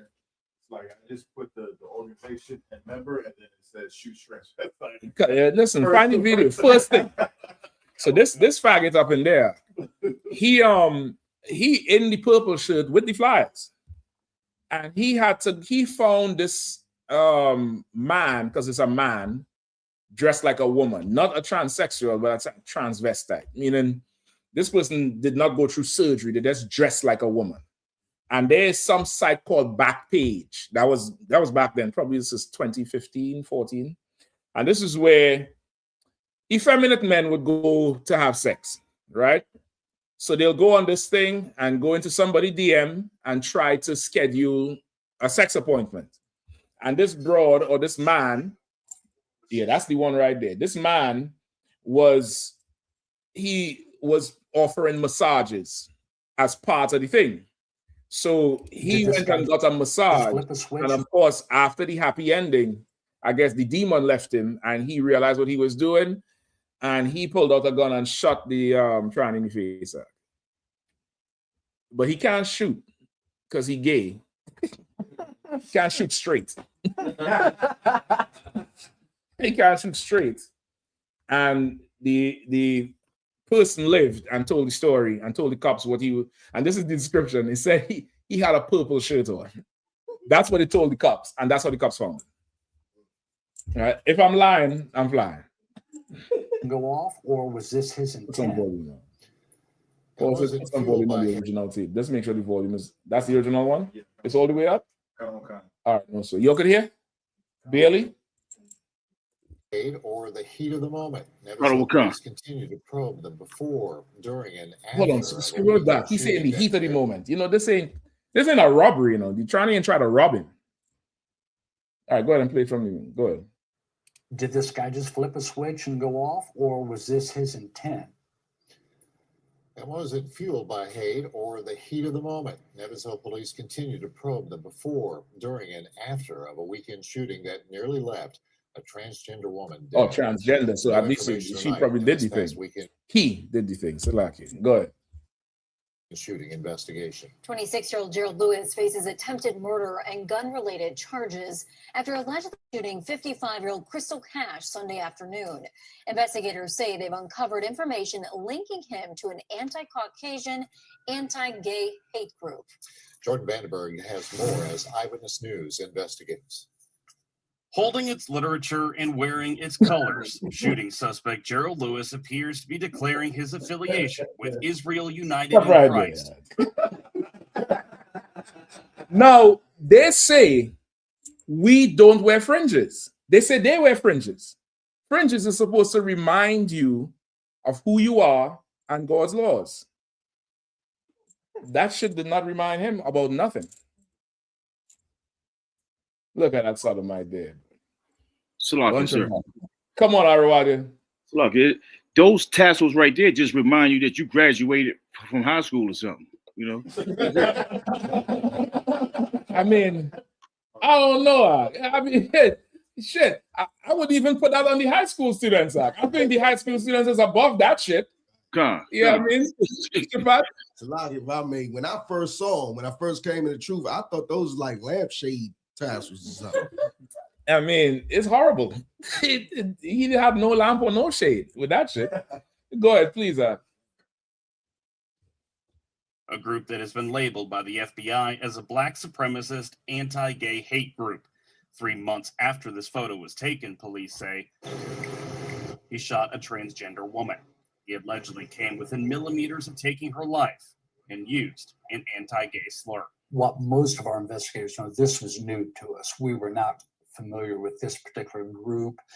Obviously, now it's on our radar. We're going to be looking at it further. Also going by the name of Israelite Church of God in Jesus Christ, the group's closest chapter is in Ohio, the FBI says, but also has sects in 5 other states, including Florida.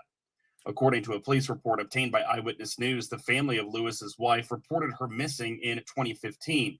While Lewis's wife was born in Evansville, her last address at the time of the report was in Baghdad, Florida. The family also said she and Lewis had taken a bus there. Connecting the dots between the group and Lewis will be critical, police say, in determining whether Sunday's shooting of Crystal Cash was random violence or fueled by hate. Did this guy just flip a switch and go off, or was this his intent? And that was one of the things we're going to try to look at. Obviously, every crime has a motivation, but I do think it can be dangerous when you start trying to guess what's in somebody's mind. Well, Indiana is one of 5 states without a hate crime statute. Prosecutors say hate-related evidence can and will be used at trial. We're always allowed to talk about motive. We're always allowed to talk about why something happened. And so obviously those types of things I would expect to come in into a trial. And likewise, it's something that I think would play a factor in sentencing. Cash remains in the hospital. Lewis is being held on a $5 million cash bond. His next court appearance is Friday. He faces up to 70 years in prison if convicted. Well, listen, and there's more reports of this. I think this was the initial report. There's other news stories that tells you, it goes more into detail. He found the bitch on the back page, booked a whole, session, booked a sesh. I talk like the young people. He booked a sesh with the tran. Booked a sesh with a trans sesh. Sesh tran. I don't know if he probably wasn't happy enough. I don't know what he thought. If he thought the artificial one was better than the real one, he could have just come ask us. We'd have tell you, nothing beats the real thing. Ain't nothing like the real thing, baby. Ain't nothing like it. You get the point? He went in there and blew the damn transvestite, whatever, off, head off. And she lived. That'll tell you how weak he is. Can't get no woman, can't get a man, can't shoot a man. What use are you? You get the point? But his fringes did nothing for him. His fringes did nothing for him. You understand? The fringes is supposed to, it's a cultural thing, supposed to spark a certain spirit in you. The way we dress, the way everything about us is just supposed to spark a certain vibe. The closest thing I could give you, because of we live in his captivity, is the oppressor when he puts on a suit and tie. Go ahead. It's like about me when people always bring them up when I get to teaching. I have so many stories to pick from of how their fringes is not working for them. From the one of their little high rankers that in Tennessee that beat the member up. Mm-hmm. He set him. He kicked him out because he wouldn't lie in the council, and then he set him up at a movie theater and beat him with a gun until he broke his face and everything. And he broke his hands and shit too. Yep, he broke his hands and all of that. Hey, they're just a bunch of violent. Like sodomites is always violent. Sodomites is absolutely always violent. They just, they just violence each other. I think they commit a higher rate of domestic violence than a heterosexual couple. You get 2 sodomites or 2 lesbians, somebody's getting their ass whooped back. Somebody's getting beaten. So like, I think it was Officer Kazak that said he looked into the serial killers. Mm-hmm. And a lot of them were sodomites. Yeah, a lot of them are sexual deviants. It comes from that whole molestation or growing up in some weird situation, and you can't process everything. You know what I mean? And Esau, he houses demons like nobody's business. So he'll be a whole serial killer and run a company, and you wouldn't know nothing. You get the point? So that's what the fringes are for, right? Hope I answer your question. We good to go with that? All right, come on.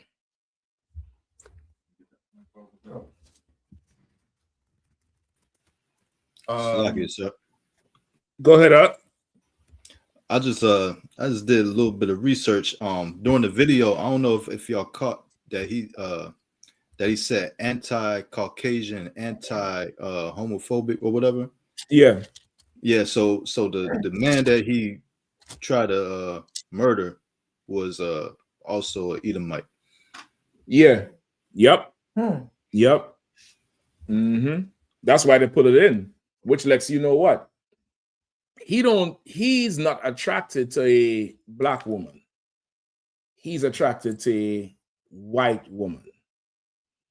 And he went on there and, got it in with the tranny. He probably found out after. It doesn't matter. Because, okay, sexual deviance, there's no bridle on it. There's no restriction. Like if it's slow enough for you to get your hands on and it has a hole big enough, you having sex with it. That's just how a deviant is. You get the point? That's why with them Epstein files, there's so much reports of kids and, just horrible shit that's going on. I ain't listened to none of the testimonies, but it says them bros have some stories, brother. It will raise your paws, brother.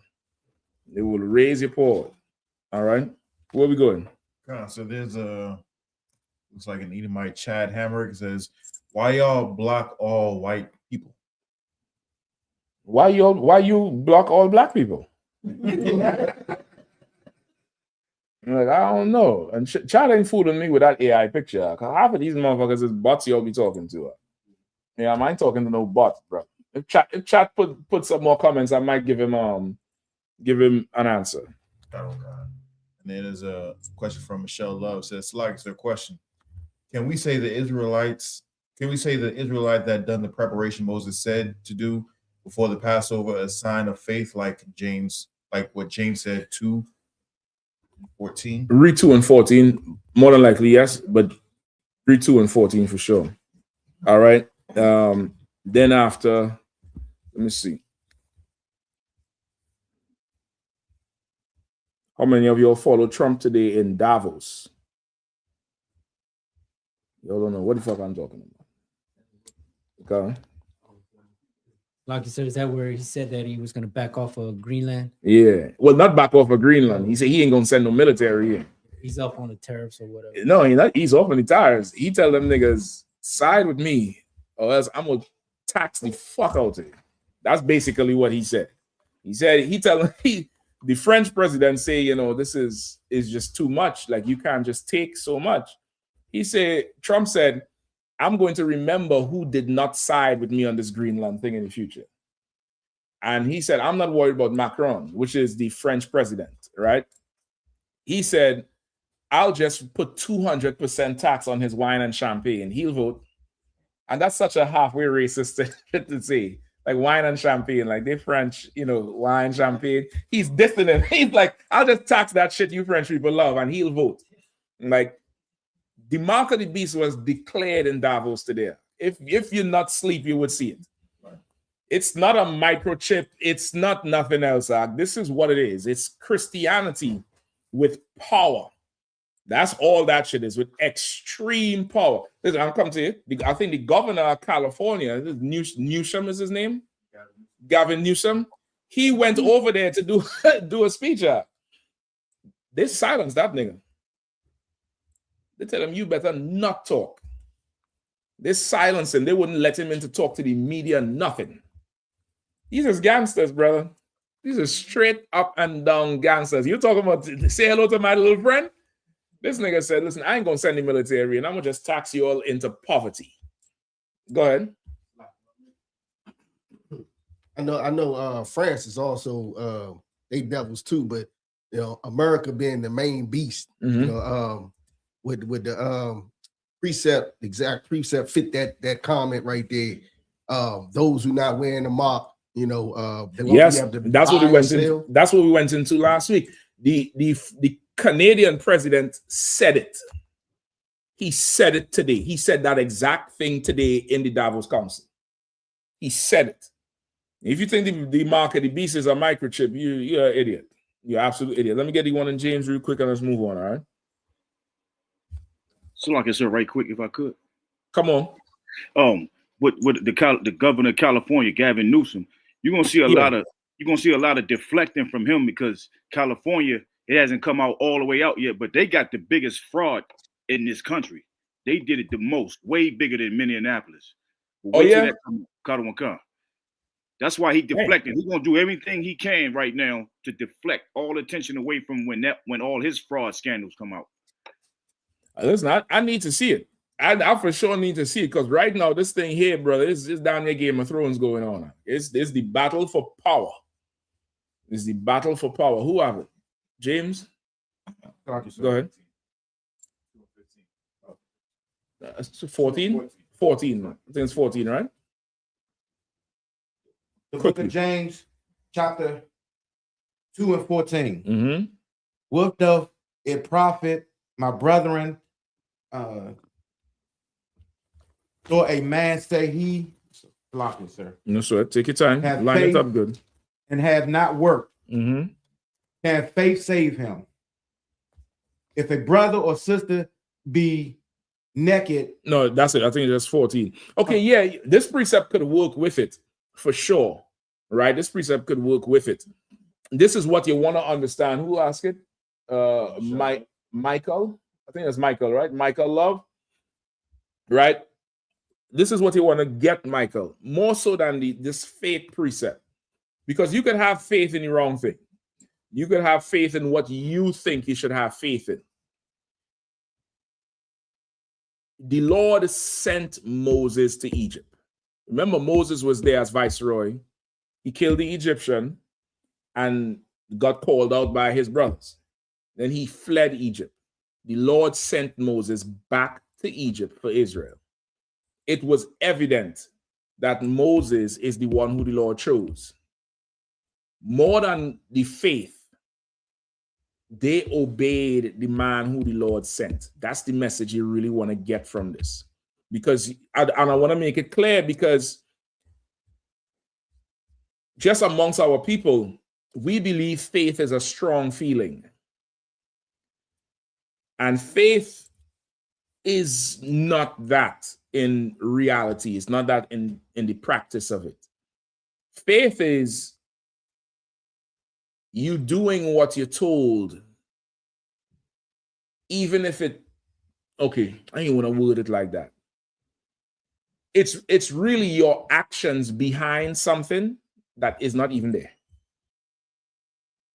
It's your actions behind something that is not there. I'm gonna give you a perfect example for faith that everybody would understand. In the Bible, what is marriage? Sex. Sex is marriage. If you had faith, you would not need a ring. Because the ring does what? What does the ring do? Does the ring, if you put a ring on without being married, are you married?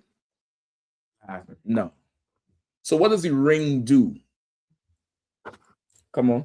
Salaki, sir, it's a reminder. It's a reminder that you're married. It's a physical thing. It's an outward thing that you can show, correct? You can show everybody. That's why when they get angry with each other, what do they do? Right? Ye of little faith. You wouldn't need a ring. You wouldn't need the courthouse. You wouldn't need $100,000 wedding and a preacher or whatever. If you had faith, the sex you all both know you had that nobody else can see is all that matters. And your actions would follow that thing that nobody could see.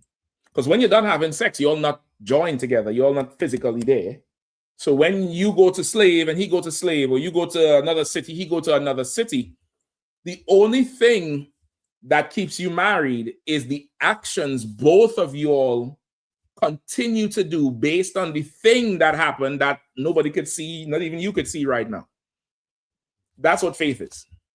You get the point? That's real life faith. You can't see this thing.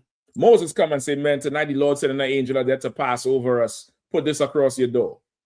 What are you talking about? Just do what he says to do. That's all you need to understand. That's the man who the Lord sent. That's what you really want to get. You want to get that this is who the Lord sent. I'm doing everything he say to do. Whatever he said to do, we doing. And that's just that. So you're right, they had faith, but more than that, they did what the man the Lord sent said to do. Same thing with the Maccabees. Michael Love, if you're familiar with the Maccabees, with the Feast of Hanukkah, the ones who went down in the wilderness to keep the Sabbath, they had faith. They said, whoever is zealous of the Lord's laws and have faith, come down there, and they got killed because they did not listen to the man who the Lord sent. The Lord sent Mattathias that day. They didn't listen, and they're dead now for it, and we don't know their names. We don't know their names, neither should you care. Whatever. Listen to the man who the Lord sent. That's all you need. All right? We good to go with that? Bukwash, no more, right? All right, let's go. Give me Revelations 13, give me Daniel 7. And also give me the quote that, what's his name? Hold on, I have it right here. Something Mark Carney. MarkCarney. Look up Mark Carney, the Prime Minister of Canada.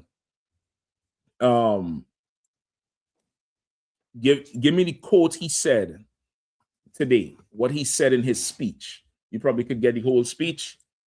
Let me know when you have it. If you could find the video, even better. Matthew, see if you find the video, right? While Bukwash look up for the article. Because just for time's sake, I might need to read it right away. All right, give me Revelations 13, and I'm gonna tell you where. Nah, we ain't starting at 1. We starting right there with the give me 16, 15. We starting at 15. Give me 15 and 16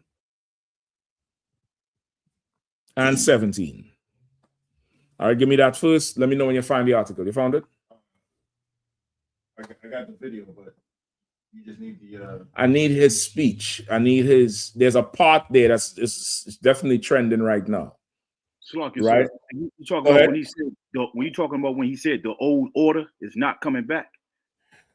Okay, that's what he wants. He wants the old order to not come back. The old order is already here. Doesn't he sleep? I'm just telling you, they don't understand what the fuck going on. And I watched coverage of that shit today, brother. These European nations, they mad because Trump treating them like a nigga. Trump treating them like they're a bunch of blacks and Latinos. We've had to just take whatever America gave us for years, right? We ain't got no say. They say raising the tax fine. Move here, fine. This law, fine. And we ain't say nothing. They say they want our neighborhoods. We have to move out and get them so they can run their highway. He doing that to them now. They have a problem. This is what it likes to be a nigga. You all like our music. You all like our fashion. You don't want the treatment? Brother, you should hear how they're talking. Oh, he's so unfair. He's using bully tactics. I'm like, who the fuck y'all think you're talking about? Y'all thought Trump was fair. When he was doing that to us, it was okay. But now he's doing it to y'all have a problem. Come on, bro. Nah, hey, yeah. Come on, let me hear it.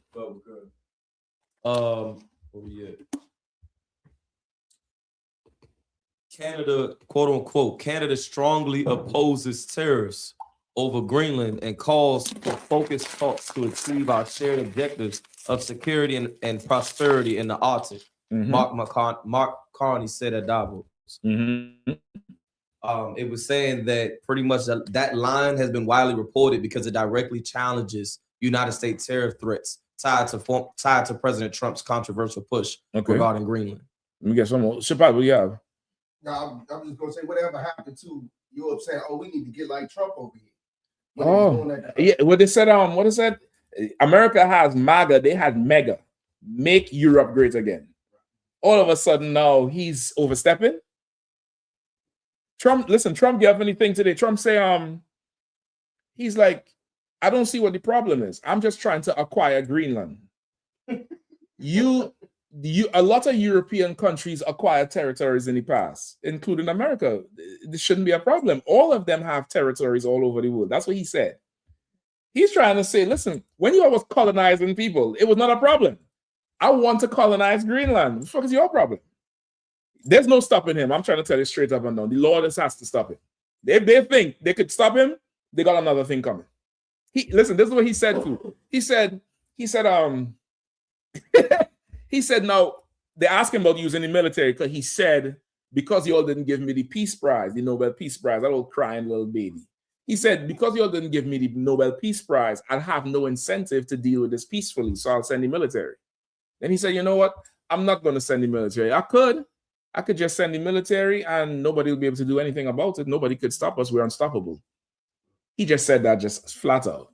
The nigga flexing. Now take the nigga treatment. Go ahead, Shepard. When it come to Iran, he said all them threats, if they do anything, we just wipe them off the face of it. Yeah, that's how he is. It's a wrap for everybody right now. It's an absolute wrap. But Barack, you have any more on it? Nah, that was the main part that it said that was trending out of that speech. Was no, there's something that, well, it might be okay. I have the parts of it here, but I want the whole thing run down. Anyway, let's read 13. Look for the part where he said great powers and little powers. Okay, go ahead. What you got?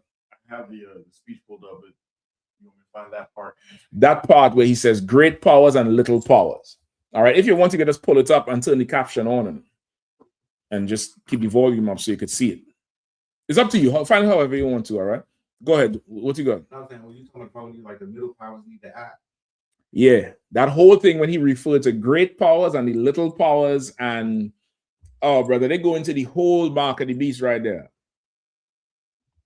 Time going. Let me get Revelations 13 quick, all right? Because I want to do part of Daniel.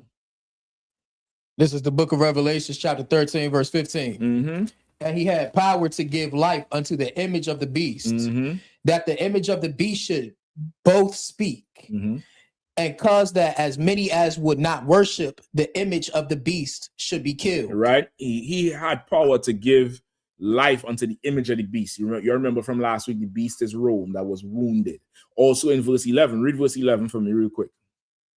Verse 11, and behold, Slacky, and I beheld another beast coming out of the earth, and he had two horns like a lamb, and he said, Slacky, and he spake as a dragon. And he spake as a dragon, though he had horns like a lamb, meaning he would look like a lamb. He would have the image of a lamb, which is what?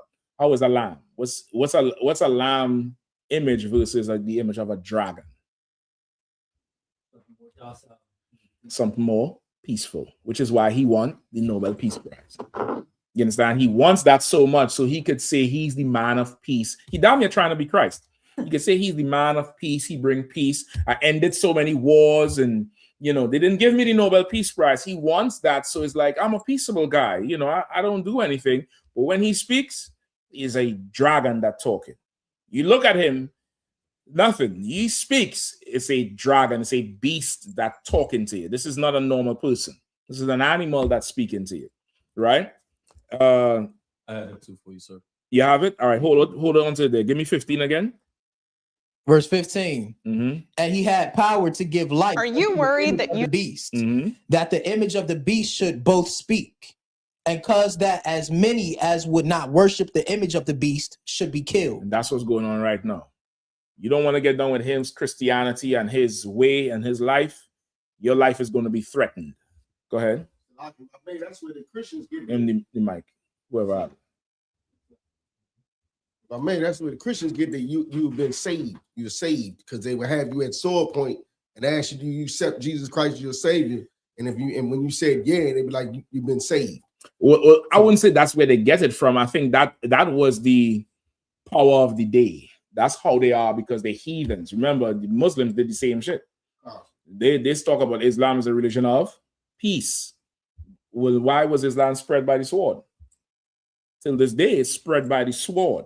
It's spread by violence and intimidation. They just had something called AFCON. I don't know if you all follow it. You all know the rest of the world calls the sport football, not that abomination you all call it. I wouldn't even say it so I don't have to wash my mouth out because bad man don't suck nothing.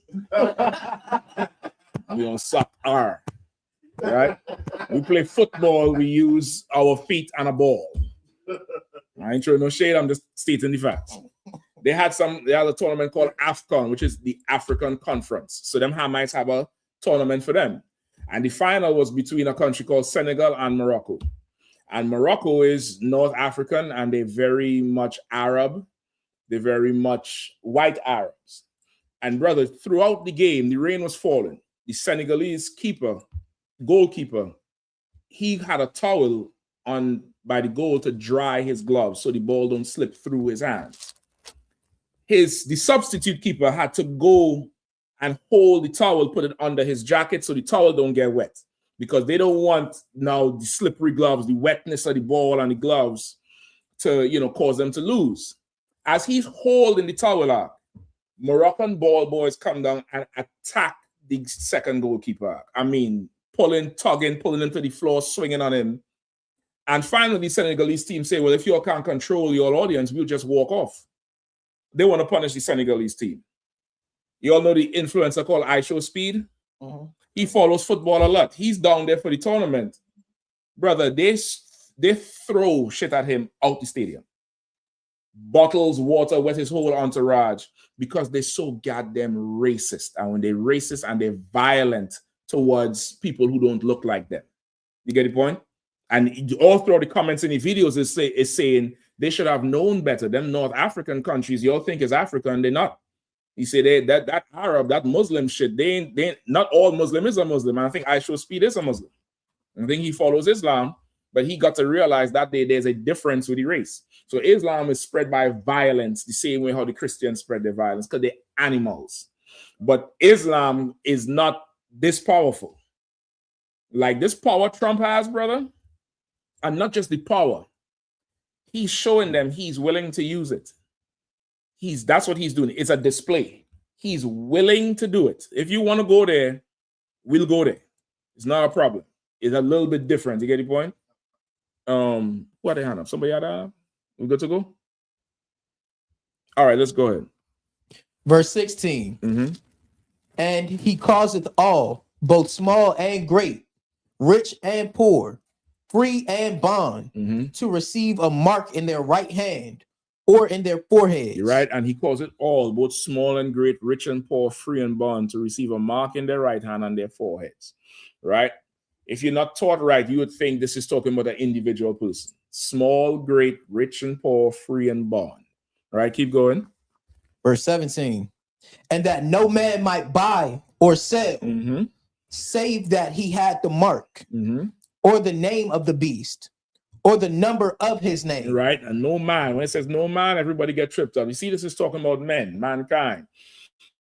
This is not talking about that. This is talking in terms of meaning no small or great man, rich or poor, no free or bond, but not individual, meaning man like the European man or the African man or the Chinese man. This is talking about a nation. This is not an individual thing, because of course, if that was the case, segregation is the mark of the beast, because we was not allowed to buy or sell in their, stores. And you understand what I'm saying? If that's the case, the mark of the beast is what he's doing to the earth right now. He's bringing everybody to their knees through his military or through his tariffs. The tariffs is, import taxes, which prevent you from doing what? Buying and selling, prevent you from doing trade. It prevents you because it costs too much to ship, or you got to pay too much taxes to get this back. It cuts you out of the economy. That's what he did to Venezuela. America put so much tariffs on Venezuela, they wrecked Venezuela economy. They'll say it's mismanagement, but it's tariffs. It's cutting them out of the economy. You get cut out of the economy, you're not living. You're not going to survive. You have a matter of time. It's an expiry date on you once they cut you out. All right. And you say you not have no man to buy or sell, save he that had the mark or the name of the beast or the number of his name. The mark is what? The philosophy of the beast in your mind or in your arm, in your strong hand to go fight. Meaning you take Christianity as your culture. That's the mark in your forehead. The mark in your hand is you willing to take up arms to go fight for him, to defend. You get the point? And if you're not with him, you're against him. That's how Trump carrying it. He's saying you're not with him, you're against him. He's talking shit about NATO. NATO ain't never step in to help, and we don't need them, none of that. If you're not with him, you're against him. The name of the beast is what? What is the name of the beast? Save him that had the name of the beast. Rome. What is the name? Salaki, sir. I don't know. Who knows? Come on, sis. Pass the mic to you, sis, if you don't mind. Would that be Christianity? You answer it. That's the mark or the name of the. Okay, you could say that down there.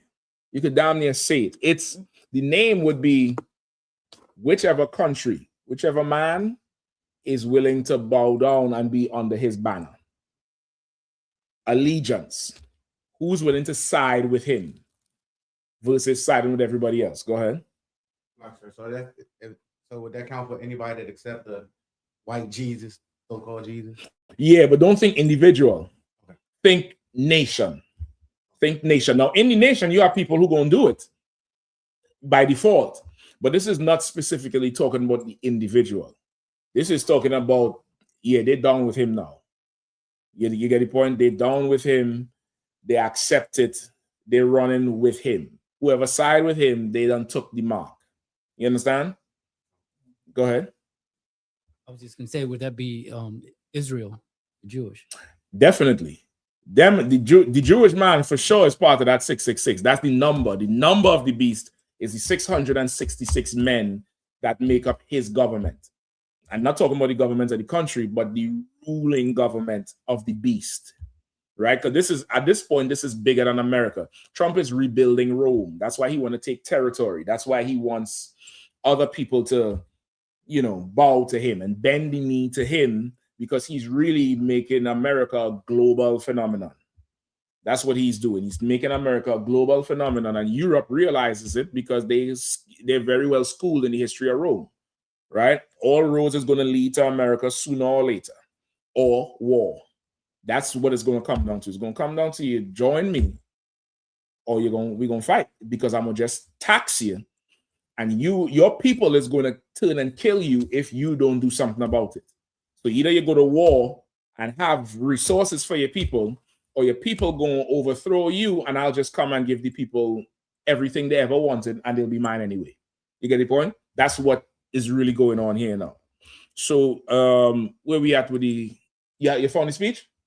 Yeah. Okay, right around there it could be.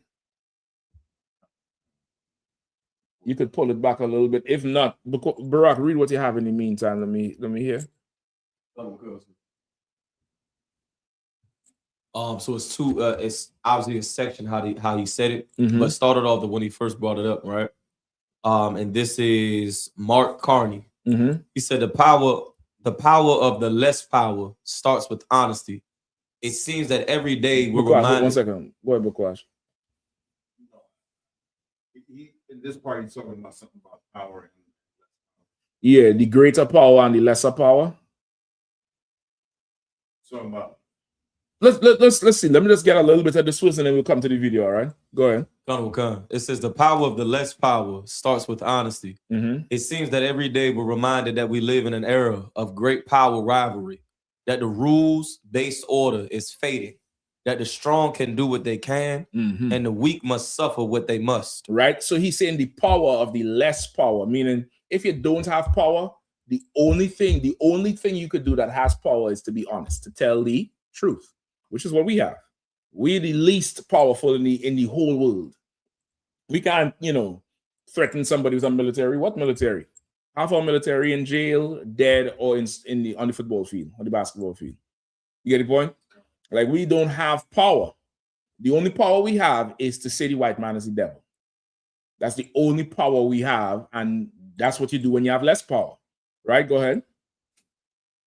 And the aphorism of Thucydides is presented as inevitable, as the natural. What? The altruism? The aphorism. Aphorism? APHORISM. Somebody look up that. I don't know what the fuck that means. Go ahead. Of Thucydides is presented as inevitable, as the natural logic of international relations asserting itself. The next part says great powers can afford to go. Okay, let me get the meaning of that part. I didn't hear that part, but now we're going into the great powers. Now, what happening is Europe is realizing that their alliances are under threat because there's a big white man in the room that don't care about the room. He don't give a goddamn about the room. He don't, what you talking about? You ever seen The Wire? Remember when Marlo came to the coalition? He's like, I'm just here to see what I'm going to take. I don't give a fuck about your coalition. That's Trump. He don't care about nothing. He comes for power. He don't care about everything they had before, United Nations, Brexit, EU. He wants what he wants, and who gonna stop him? That's what it comes down to now. Go ahead, Shapat. Mm-hmm. Give me the mic, though. Go ahead quickly. Aphorism. A pithy observation that contains a general truth, such as, if it ain't broke, don't fix it. Right? The aphorism. So meaning, read it what he said again, how he used it. Sir. He said, and this aphorism of through cities. God damn, what the fuck is that? Meaning, okay, whatever little petty observation he made about 2 cities or whatever that is, they could look that up too. Go ahead, please. God damn, man. Shit, I thought I came prepared. I see I didn't. Go ahead. Come on. Kado Khan. So right. Mm-hmm. He says, great powers. Oh, finish with that. No. The really part, the aphorism, this little aphorism. This aphorism of Thucydides is presented as inevitable, as the natural logic of international relations reasserting itself. Right. This observation he make of the, I guess it's 2 societies is what he's saying. Just look up that what it is. Okay, he's observing what's going on, and he's saying naturally this thing is supposed to go a certain way with the alliance they have. Come on. Thucydides was a Greek historian. The line everyone's referring to comes from the Peloponnesian War. Right. Some philosopher who made a thing. So read the thing again. Right. He says, and this aphorism of Thucydides is presented as inevitable, as the natural logic of international relations reasserting itself. Right. This observation made by this philosopher is the natural way of international relations, how it asserts itself. Meaning, what they have is an alliance and an agreement. All these countries, they have it. You go and do the history from the revolution, the French Revolution. It happened shortly after, I think, the Haitian one. That's why France was such in turmoil. Europe broke out into war. And after that, they said, let's never fight in Europe again. They made the European Union because after that, those wars happened.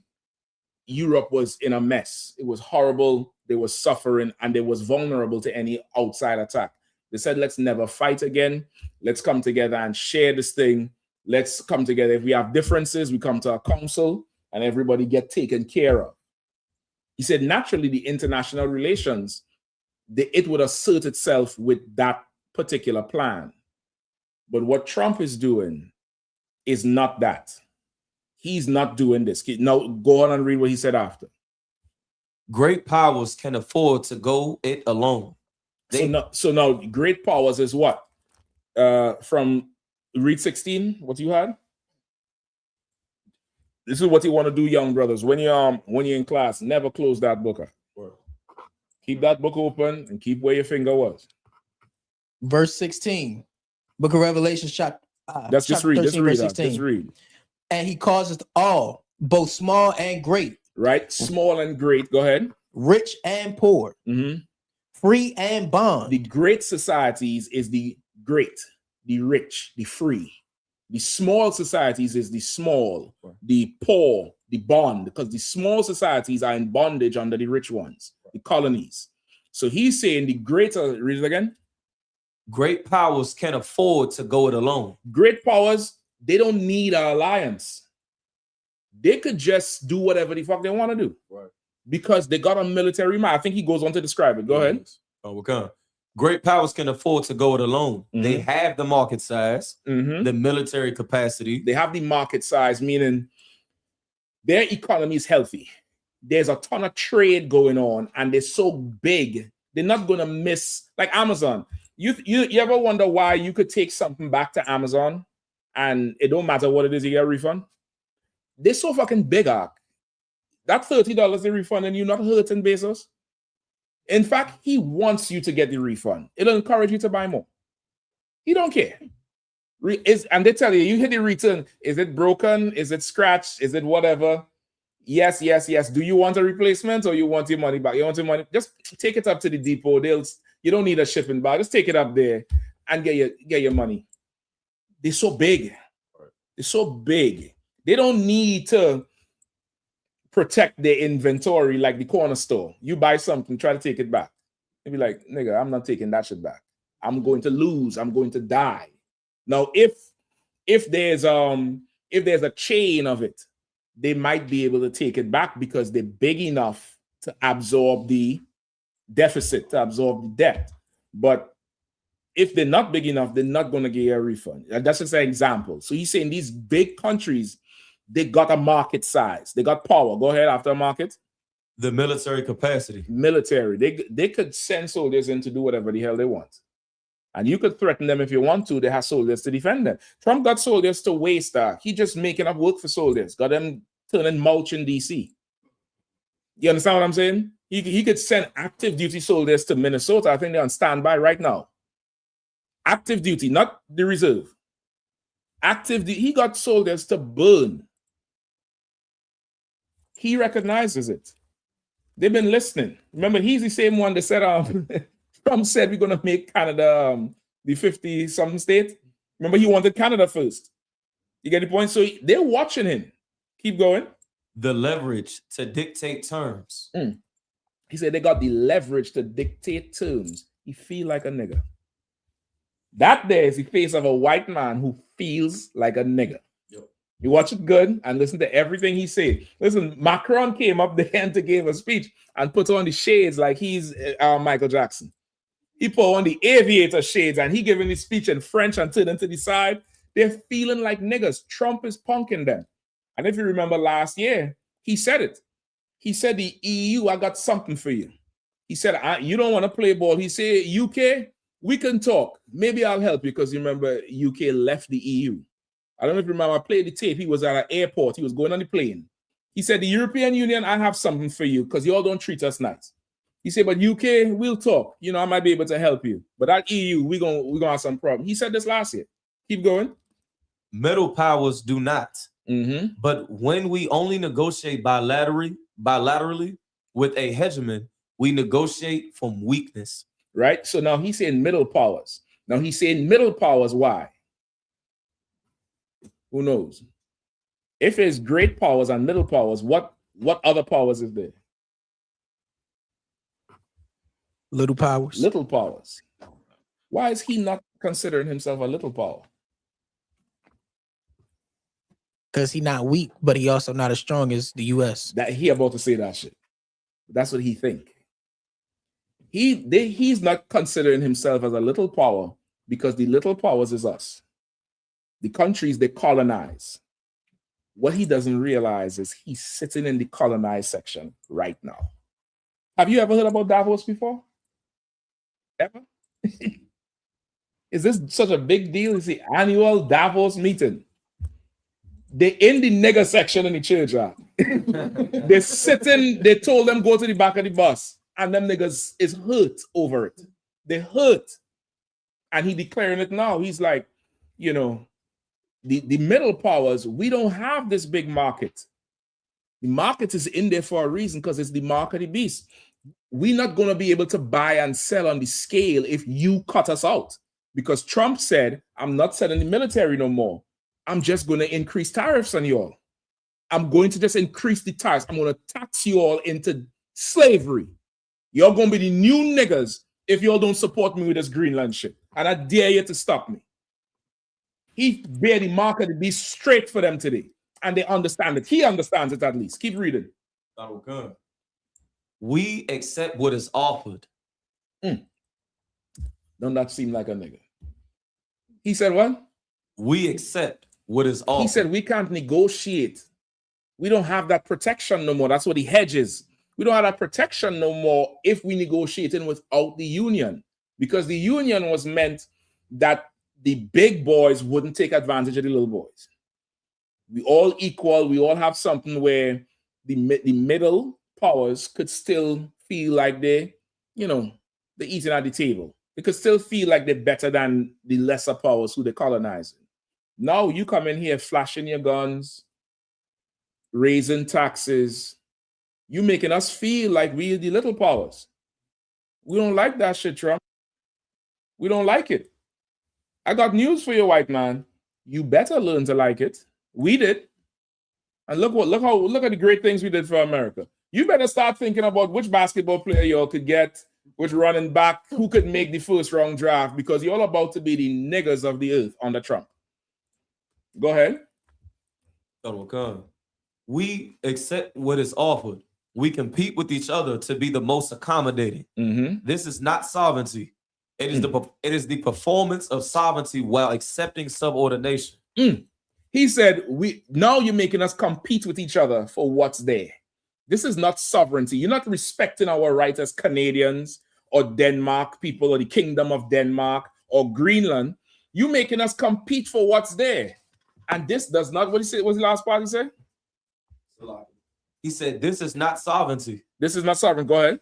It is the performance of sovereignty while accepting subordination. You're telling us we're sovereign, meaning we're separate and identifiable powers, while forcing us to accept subordination.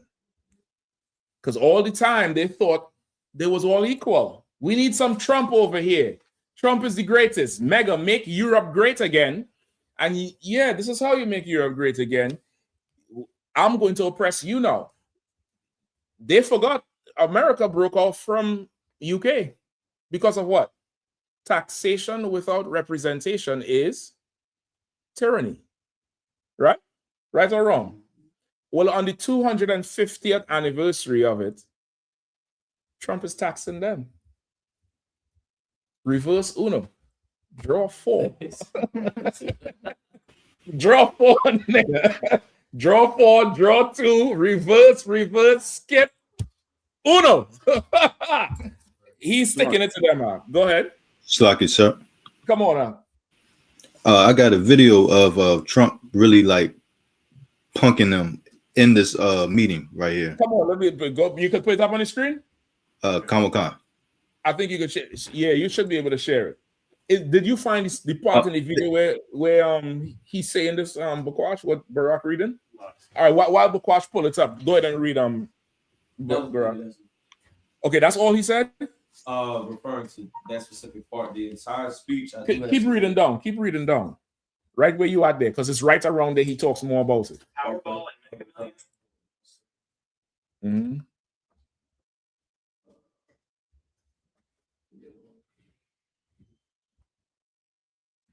You got it. Let's see what Trump's saying. Go ahead.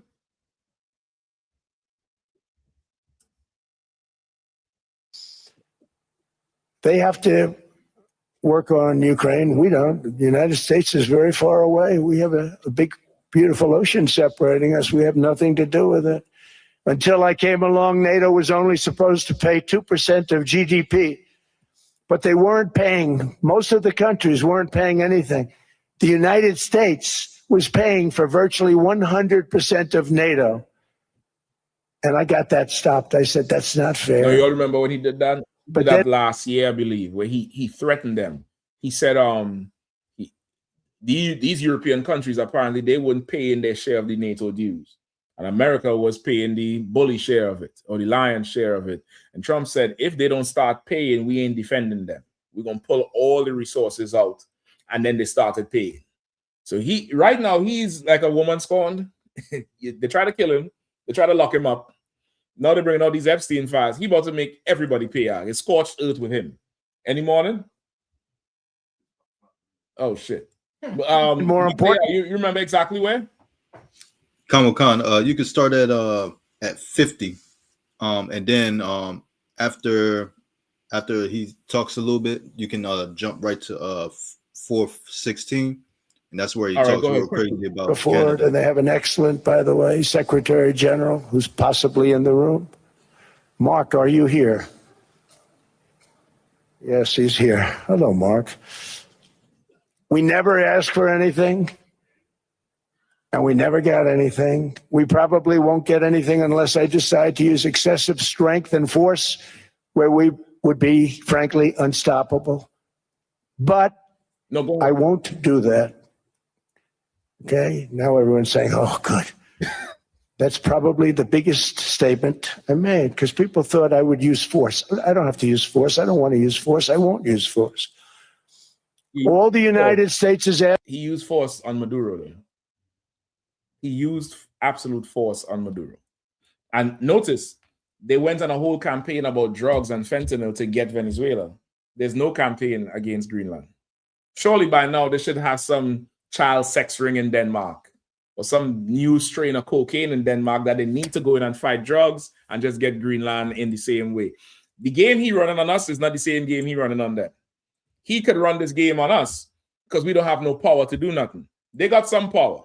They got the media. They got all kind of stuff. So he had to go at them a different way. According to the Israelite school of UPK, if you want to hurt the white man, what do you do? Come on. Slocky, sir, you hit his pockets. You hit his pockets, boy. Trump, they walking through the cafeteria. What did Bully do? What you got for me? What you got for me today? What you got for me today? What you got on my 40? He's up there doing that to them. Man. He said, listen, I could attack if I want to, but I'm not going to. He's like, I know a lot of you was like, thank God. He flexing, boy. Go ahead. Now imagine he's flexing on a people who usually enslave other people and flex on them. They're not used to sitting down and have somebody talk down to them. They're not used to that shit. They can't really get it. Don't be surprised if they try him again. You all know what I'm talking about. Don't be surprised if them European countries try him again. This time it's going to be from them. It ain't going to be from some fool in Idaho. Don't be shocked. Keep going. Asking for is a place called Greenland, where we already had it as a trustee, but respectfully returned it back to Denmark not long ago after we defeated the Germans, the Japanese, the Italians, and others in World War II. We gave it back to them. We respectfully turned it back. He think he back. He said, respectfully, we gave it back to you. Go ahead. We were a powerful force then, but we are a much more powerful force now. After I rebuilt the military in my first term and continue to do so today, we have a budget of $1.5 trillion. Stop right there. Where that budget come from? Pay attention to the long game. Where that budget come from? Oil? Go ahead, sis. Firing some of the government agents. You all need to do the math on them government salaries. Yeah. Go check and see how much people he fired on average and what was their salaries on average. Not bonuses, not health care, just the salaries. This nigga went gun shopping now. He said, I got it. Come get it. Come see me. Pull up. He said we was powerful then, but we much more powerful now. If you all don't want to get in line, you know, you could have the gun or you could have the tariffs. You're going to perish either way. You could die now or I could just bleed you slowly. I want Greenland. He said, all I'm asking for is Greenland. That's what he said. We didn't ask for nothing with NATO. All I'm asking for is Greenland. Either you're going to take this mark of the beast or I'm going to cut you off of trade. And white men, when they don't have no money coming in, oh, brother, you're about to see something horrible in the earth. Go ahead. We're bringing back battleships. The battleship is 100 times more powerful than the great battleships you saw in World War II, those great, big, gorgeous ships, the Missouri, the Iowa, the Alabama. And you have a new one called the Donald Trump, I believe, the Trump. You have a new ship that's totally brand new in design. And what he's saying is fact. I watched a documentary on the Navy. They have exercises right now going on in the what's the other one? This is the Atlantic, the Pacific, the one on the backside of South America. And they have joint exercises with the American Navy and the Allies. It's called a rim shot or something like that. The Rim Pacific, right? The Rim Pacific.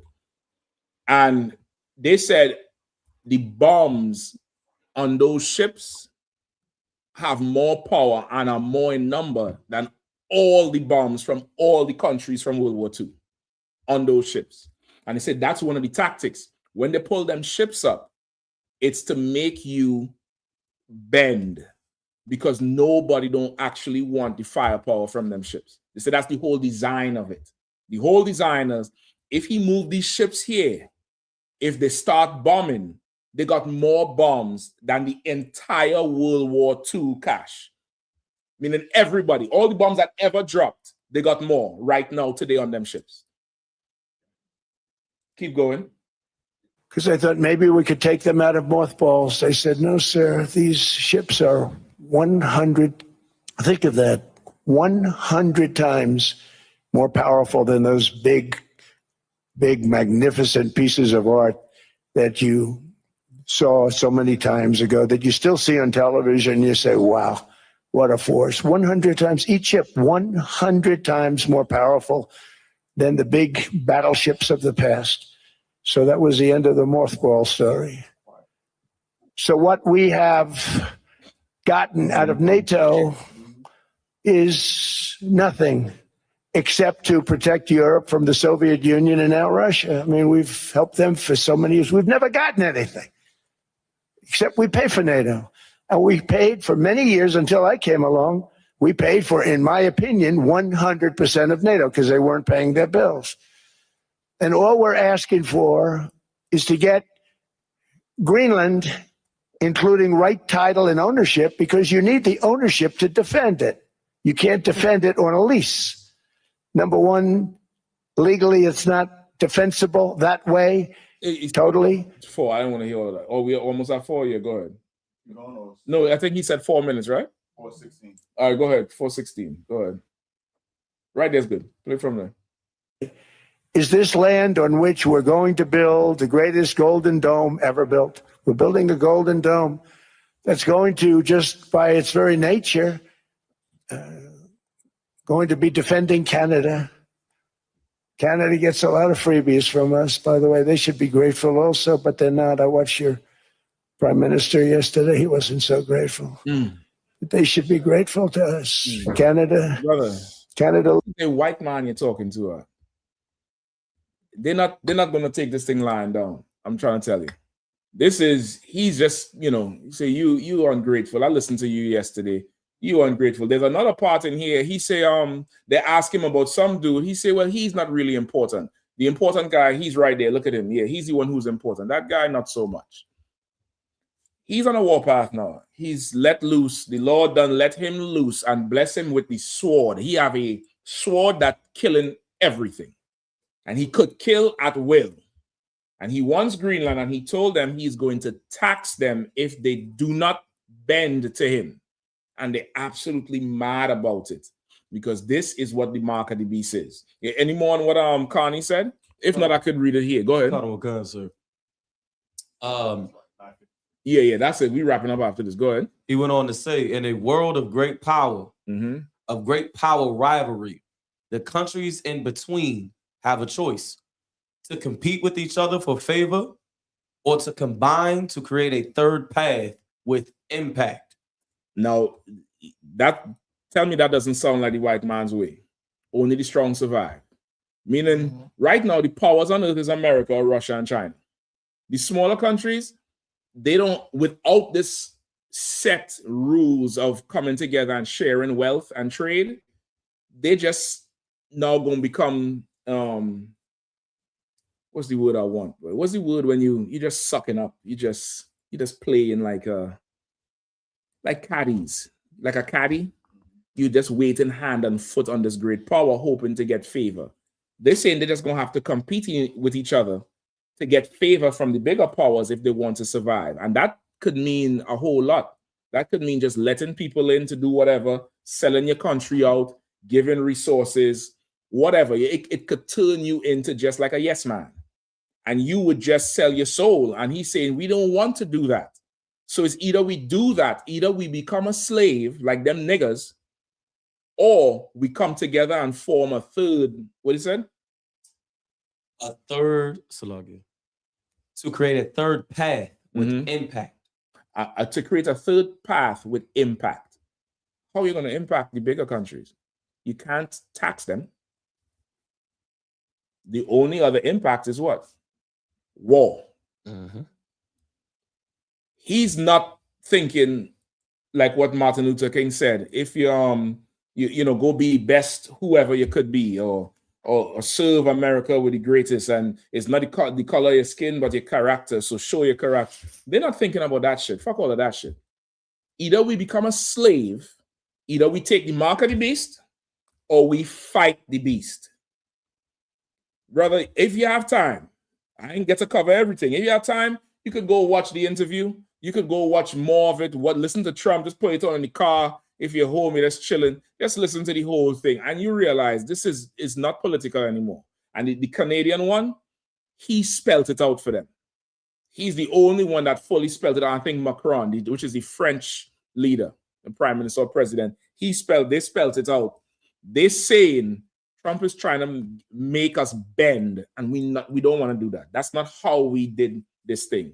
That's not the agreement we've had, and he's violating the agreement. The problem is nobody can stop him. Why? Because he's the beast. He's at the head of the beast. Not saying like he's the specific one, but he's at the head of the beast right now. And the Bible says, who can make war with the beast? There's nobody to stop him. You're going to go into the Third World War, and then Christ's going to just have to come back and set everybody right. Last point. Go ahead, Al. Quickly. There is one that can stop him. I could. The book of Romans, chapter 9, verse 17. For the scripture saith unto Pharaoh, even for the same purpose have I raised thee up. That's right. That I might shew my power in thee, and that my name might be declared throughout all the earth. That's all. He get all these powers, $1.something trillion worth of military grade, so that when the Lord comes by, even the heathens is going to have to recognize the power of the Lord. Everybody could recognize his power today. That's why they ain't bucking. They can't do nothing. You hear how quiet that thing is? That thing is quiet, boy. That nigga talking greasy too. He's like, I heard the Canadian president yesterday. You ain't so grateful. Can you imagine you say that with black people? Who the fuck you talking to? They ain't saying shit. They ain't saying a goddamn thing.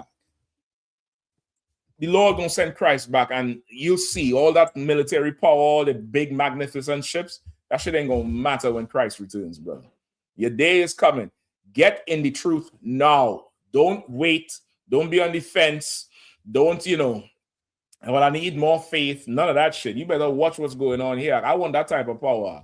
I want to stand in front of Moab and them Somalians and them Nigerians and Ethiopians, and I want to declare something like that to them, brother, and watch them bite the tongue. That's right. They want to say something back, but they can't for fear that I might call a legion of UFOs. Right. I'm gonna have a device like this. As soon as they, you want me to put it down or can raise it higher? You could put it down, master nigga. Okay, I thought so. Just send one, stand by. Send one, because I need to hear pee falling on the floor from the seats. I need to hear them pissing themselves like Trump had them in there uneasy. Go watch the whole thing. You'll see what I'm talking about. The mark of the beast is clear and evident right now in the earth, all right? With that, pass over the priest and officer Shapap. I.S.U.P.K security announcements. We are the I.S.U.P.K out of 1 West, 125th Street, Harlem, New York, under Commander General Yahanna. Rules for new brothers and sisters. When a new brother or sister comes into the school, they are off limits for 6 months. They're to be saluted only. They're here to share themselves with the world. After 6 months, if a brother or sister has an interest in a particular person, he or she must get permission from the head to speak to a brother or sister. There's another 6 months in which the brother or sister will court each other. After this 6 month period, the brother or sister will get permission from the head to marry. Tithes, which is a commandment, you can find this in the book of Numbers, chapter 18, verse 21, and the book of Malachi, chapter 3, verse 8 through 10. Means 10th in Hebrew and is pronounced ma'asher. 10% of every penny of any increase the Lord gives you, give to the treasury department or teacher. Priest fund, free will offering for priests, not mandatory whatsoever amount we like to give. Upcoming holy convocation, Purim, 14th day and the 15th day of the 12th month. Monday, the 2nd of March, and Tuesday, the 3rd of March, 2026. You can find us in the book of Esther, chapter 9, verse 20 through 31. Also, we got the Lord's 57th annual Passover in Houston, Texas, Saturday, April the 4th. Whole week of events from April 1st to the April 5th. Make sure you pay your Passover fee right away. $200 for everybody 17 years of age and up. You know, so Passover is a commandment for all Israel. Make sure you book your hotels and make your travels and arrangements as well right away. If you need any assistance, call your camp leader ASAP, all right? Don't wait till the last minute. If you're having problems, financial problems, whatever it is, call your camp leader. Get that shit worked out early. All right, go ahead. Call, sir. Remind Rockland and check on social media, such as ISUPK.com, Facebook, Twitter, YouTube, and so on. I.S.U.P.K events and materials. If a brother wants to be a trooper in the school, you should start wearing all black. Which includes black boots, black shirts, black pants, black hairband, a scarf. And with that, I say I might give him, which means to stand. We're going to give a courtesy salute to the teacher, individual, Mike Shabbat. He might. Y'all give a baton saw, which means return. This is you may stand. We'll give a courtesy salute to the sisters. Individual, Mike Shabbat.